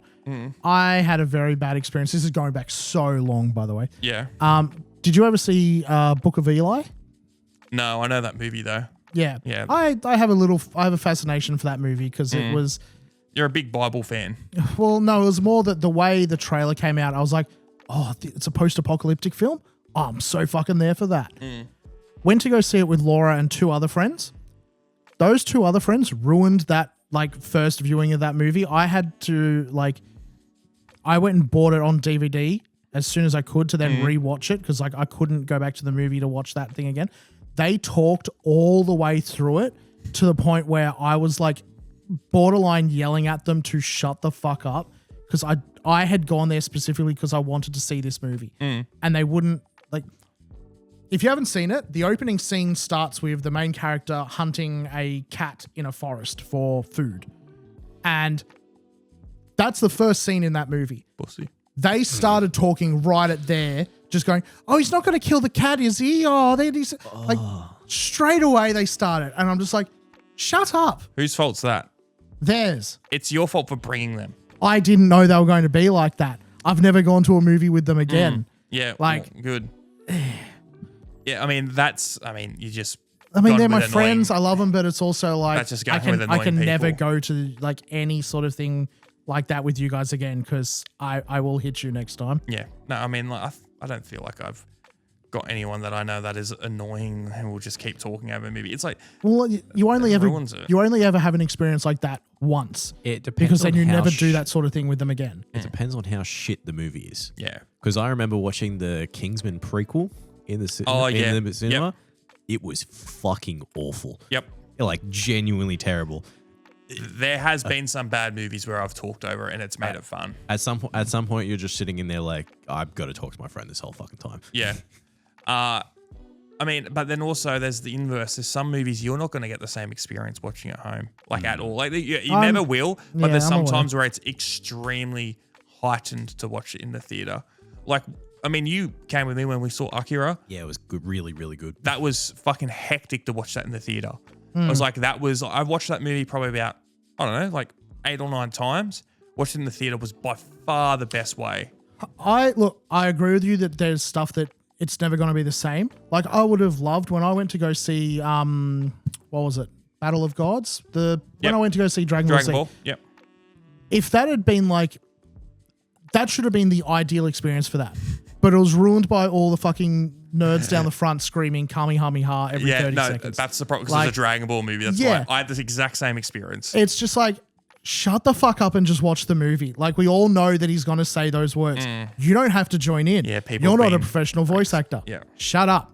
Well, when Battle of Gods first came out, that was one of the first anime movies to be somewhat distributed in in Australia in theaters. I don't remember anything coming out easily accessible. No. So it drew out a lot of the super mega nerds for Dragon Ball, the ones who maybe might not have been as socially aware. Yeah. Well, and they were only a very small minority of those people in the theater, but I had the exact same experience. I saw that movie twice, and both times there was people being weird in the theater, yelling and screaming, "Oh, Bulma, you look so pretty." Like shit like that. It's like, Yeah. what the fuck are you saying? And then I had the exact same experience. The same guy who said that came to Resurrection F at the same theater God. years later. Yep. And I went with the same mate that I went to Battle of Gods with. I'm like, is that the same fucking guy? And He you're used to laugh at all the jokes so late. Go, ha ha ha ha ha. And you immediately move to the other side of the theater. Oh, Bulma, you're looking pretty good. Like, it's like, what the fuck? But yeah, no, you get terrible shit like that. But then there's been times where it's like I said, watching Akira is so cool. Watch Blade Runner in the movies, that was cool. I saw Nirvana the band, the show, the movie at Tower Cinemas, that was fucking perfect. That was designed for being in a movie theater because that was a movie where people are just fucking laughing and thinking it's so good, and it was such a nice atmosphere for it. I almost bought that for you on a whim today. I was walking through the shops and I saw the DVD for Nirvana the band. I know. Yeah. As soon as I saw it, I was like, I should get that for Tom. And then immediately had the thought, he probably already has it. Yeah, I bought it as soon as it came out. Actually, going off of that. Well, hang on, just before we do, just quickly stepping one step back to anime movies. Laura just recently went. Do you mind if I say mine? Because I would like to talk more about anime movies. Go for it. So going off Nirvana the band, the show, the movie, Matt Johnson, who is the guy with the fedora there, he's a director. He's the one who did the Blackberry movie. Oh, yeah. He's got a new movie that has come out this last week and has been getting rave reviews. It's called Tony. It's about Anthony Bourdain. Oh, yeah, I've heard that was good. Yeah. Yes. So everything I've seen about this looks fucking phenomenal. And everyone's going off saying, hey, he's having like, I saw a few people, Rocco from X64 said he's having a Spielberg year where he's got two like banger classics in one year, like how Spielberg had Jurassic Park and Schindler's List in the same year. He's got Nirvana then to show the movie, and then he's got Tony, which apparently is just amazing. So I'm really keen to see that. Very different vibe, but it's a very talented person. But going back to something even more epic, anime. Yeah. Laura recently went and saw Bleach movie. The Bleach movie. She went and saw the next couple of. I mean, they aired them as a movie, but it's the next 3 episodes of the 1,000-Year Blood War. Good it is episodes because I was like, fuck, I missed that, and I want to get up to date. And I was like, well, no, it's episodes. They just ran them back to back, without, to my knowledge, without the title sequence in between. Yeah. Oh, that sucks. The title sequence in Bleach is cool, where it'll show up the episode number. But I mean, if you're going to show them back to back like that, that's it doesn't make an sense. extra 10 minutes so you don't have to show. She said they're really, really good. They finally show off Urahara's Bunkai. If you know what that, if you watch Bleach, you'll know what that is. This is a big thing. After years and years. Yeah, she was very excited for that because that's one of her. Has she read it? I believe so. I'm pretty sure she said she had.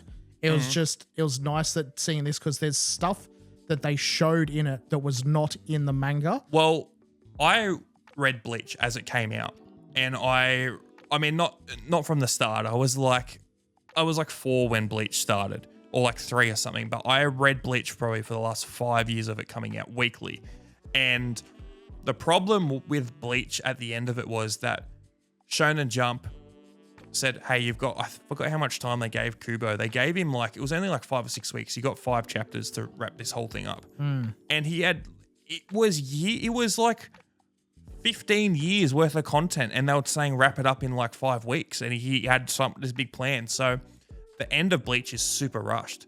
So the hope, and I don't think it's fully ended the 1,000-Year Blood War yet, is that they're going to expand it and give it almost like the proper ending. The stuff I've seen, because Laura's saying like there's so much stuff in there that's like, she must have read it because she said that there was stuff in there that like there was whole scenes and that there was hinted at in the books, but like this actually showed them. Yeah. But the thing I saw online was also saying that, is it Tight Kubo or is it Taite? Taite. T-I-T-E. Yeah. I know how it's spelled. I'm unsure how to pronounce it. I've always heard Taite Kubo. Okay. Well, he's apparently very happy because he's using this as the opportunity to properly space out and show, hey, here's the actual, like, this is the vision I had. What I wanted the ending to be, yeah. But I'm excited for more of that to come out. I've seen little snippets here and there, and I'm just like, once it actually is out, it looks so fucking pretty. I'm gonna sit and watch it, like just binge all of it at once. And it's just that's gonna be a happy couple of days for me. I really enjoyed where I've watched up to with Bleach 1000 Year Blood War, because it's the first time Bleach hasn't been weekly. So they've been able to compress this stuff down a lot faster, and it's not just the drawn out shonen, this scene, why is it going for a 15 minutes when it was like 3 panels type of deal? Yeah. There's a couple times it's like, this has gone really quick, but it's better than drawn out, because it makes I'll go back and rewatch it. But it's been so good, and it very much is showing off how nice Kubo's art is. Yes. Out of like all of like the big shonen manga, like weekly stuff, Kubo always had like the best art. He just did. It was so good. Even like Such style. When I started watching Bleach, I was watching it like compressed down to like 480p, if not 360p. I remember when they swapped to SD, because it was 4:3 and it was like 480p or something. Well, I was watching it like, compressed and then uploaded to anime subs or wherever the fuck it was downloaded from. 12 parts on YouTube. Yep. Sometimes they're flipped. Wasn't even, you're not mirrored. wrong. Wasn't even that. These were like, they were the full episodes, but like it was all, compressed down so that like, hey, we can fit each episode down to like 120 megabytes, if not smaller. A couple of them, I mean, this is going to be sacrilegious, but I ran through a converter to then upload to my Nokia something or other. So they were like compressed even further down to, I think the format was like 3GP or something. The way it was intended to be watched. That was a bad thing, but it's come so far, like being able to watch it in like, proper 1080p, if not higher, and like having everything actually sound correct. Bleach was like the first like proper shonen I got into, like when I got into anime. Like I got into anime because I was like, I want to watch Dragon Ball again. I watched this as a kid, and I watched that, and I was like, I want to watch other stuff, and I watched a lot of big good shows, but like the first long running shonen I really got into was Bleach. And I was younger teen, and I didn't watch it when it came out, but even then it gave me such a nostalgic feel for early 2000s. And it still does, especially those earlier seasons. The early episodes, I've never had anything in my life give me such a vibe of 2004 or like early 2000s. And it's got a very special place in my heart because of that. Very strange. I don't know how to explain it. It just feels like what it was to be around in that time. And it's fucking some Japanese kid running around and killing ghosts. Ichigo also has probably the most iconic soundtrack of a main character. Oh, there's one of the most iconic. The Bleach soundtrack in general is incredibly good. Yeah. Yeah. There's only a few things on there where I'll skip past them. Most of them are great. Did you ever play any of the Bleach games? I played a couple. No. They weren't amazing. No, not many of them were. Apparently the most recent one wasn't too bad. Yeah, the fighting one. I've actually, is it out yet? Yeah, it is out. Yeah, it's been out for a while. I watched some gameplay of it and I was like, oh, this actually looks really good. But I was kind of burnt by sparking, by Dragon Ball Z sparking. Actually, I've got to talk to you about sparking. They had a big update. Oh, really? Did they? Yeah, I'll need to get this up.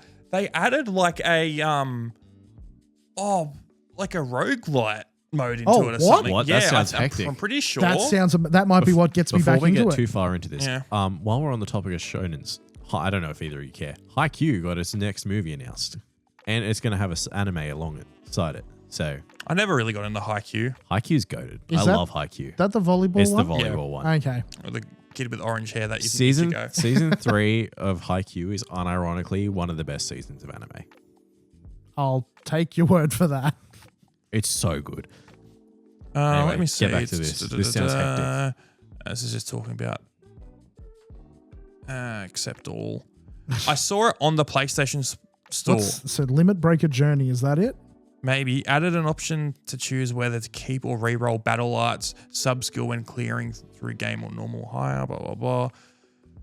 I'll need to find this. It was on, maybe it's on the PlayStation Store. I'll go onto the PlayStation Store, saw it, because I just like, oh, let's see if it's on Steam. But because there was like some big expansion at the moment, I was like, what the fuck? Do I have to spend more money on this game? I thought I had the big mode or whatever. This. Dragon Ball Z Sparking Zero Super Limit Breaking Neo mix. Oh well. Oh. What's it? New game mode. That's like the Halo. Solo mode. New mode has been added that allows you to grow your favorite character into an even greater Super Warrior. Select your destination from the map and battle through events at each location. You'll gain experience points and acquire skill abilities known as battle arts. Use these to develop your own customized Super Warrior. The warriors you train can be played in player matches as well as offline battles. It kind of just sounds like it. Yeah, it's more like a growing mode. It just sounds like Xenoverse in a way. Similar, yeah.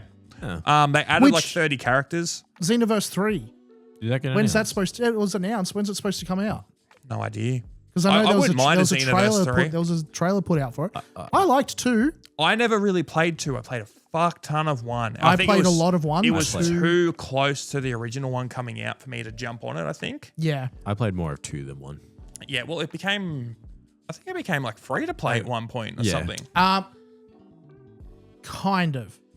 If it's the one I'm thinking of, they added a mode to it which was like more a card battler. That became Xenoverse Lite. That is free to play. Oh no, I'm talking about like because I got it free.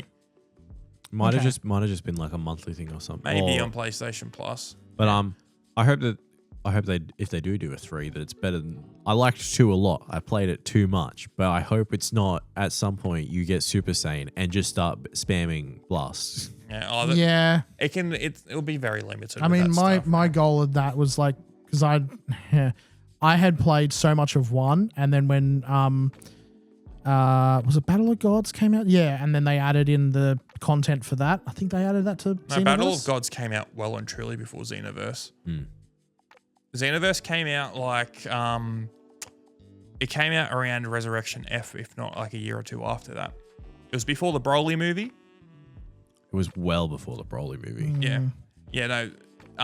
Xenoverse was like it was like the first big Dragon Ball game to come out in years. I think Resurrection F sounds about right. Yeah. Because then they started adding some of the stuff from the Super anime. Might have been Resurrection F. Yeah. then. But not all the stuff, because I think Xenoverse 2 still had they'd added Battle of God stuff because you could fight against Beerus, I'm pretty sure. Yeah, no, but that was already in the base game. In the original Xenoverse. Yeah, because it came out the 5th of February 2015.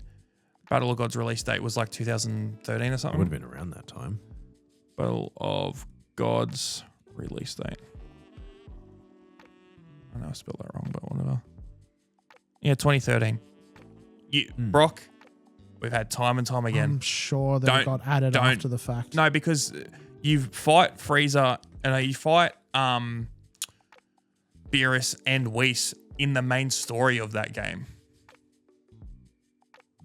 Yeah, you literally do. Yeah. Sorry, you're correct. You do.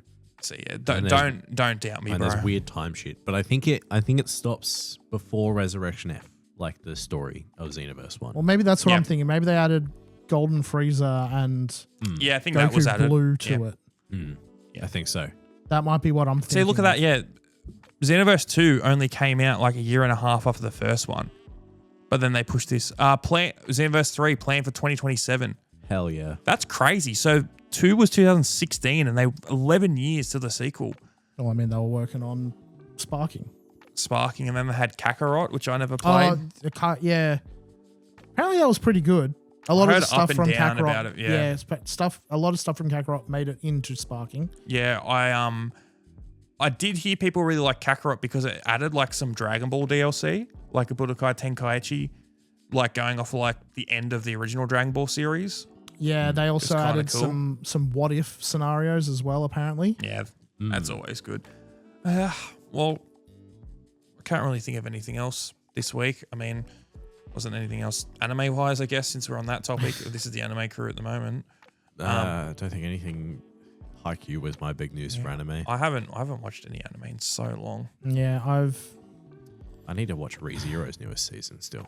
Oh yeah. I think it's still going, but Yeah, I'll wait till that's I'm done. just waiting for more solo leveling. I want to watch more of that.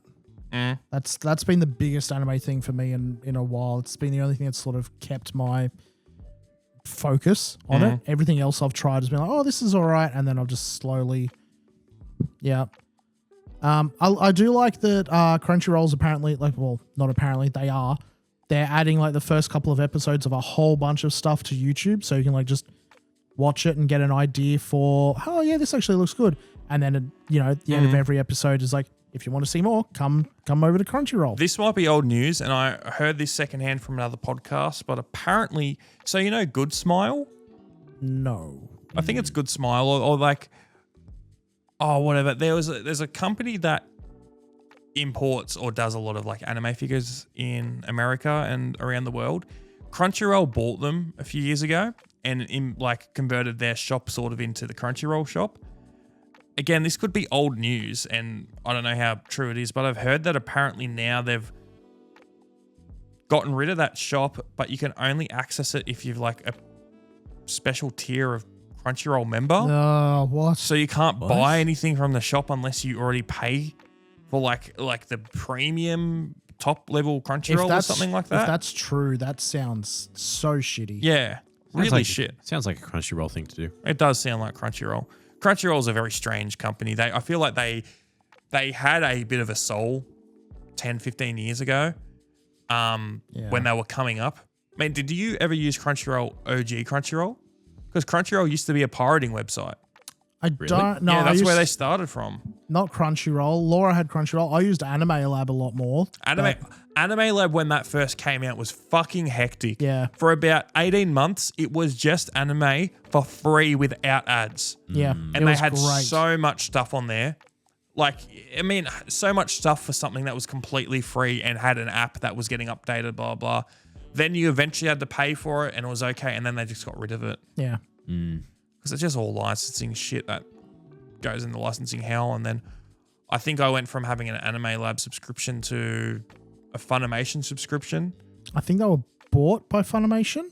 I don't know. Well, Anime Lab's was Madman, which obviously that didn't get bought by Funimation, or it converted or something. But Funimation's service was available in Australia, and then they got rid of that. And the only thing really now you can get is just Crunchyroll or legally. just Netflix or anything like that. Streaming anime is still such a fucking pain illegally. There's no more just easy kiss anime to go on and just watch shit and not have it taken down every second day. A whole subreddit for anime piracy. I There's know. piracy It's for everything. more of a pain in the ass, but they just got like a whole thing that tells you which sites are up and which works. It's more for like if I'm on my TV, I don't want to have the stuff around. I just like it's easy to just go on the app and just watch it. I get it. Yeah, I mean, I used to do that. My PlayStation 4, because the web browser on the PlayStation 4 was really good.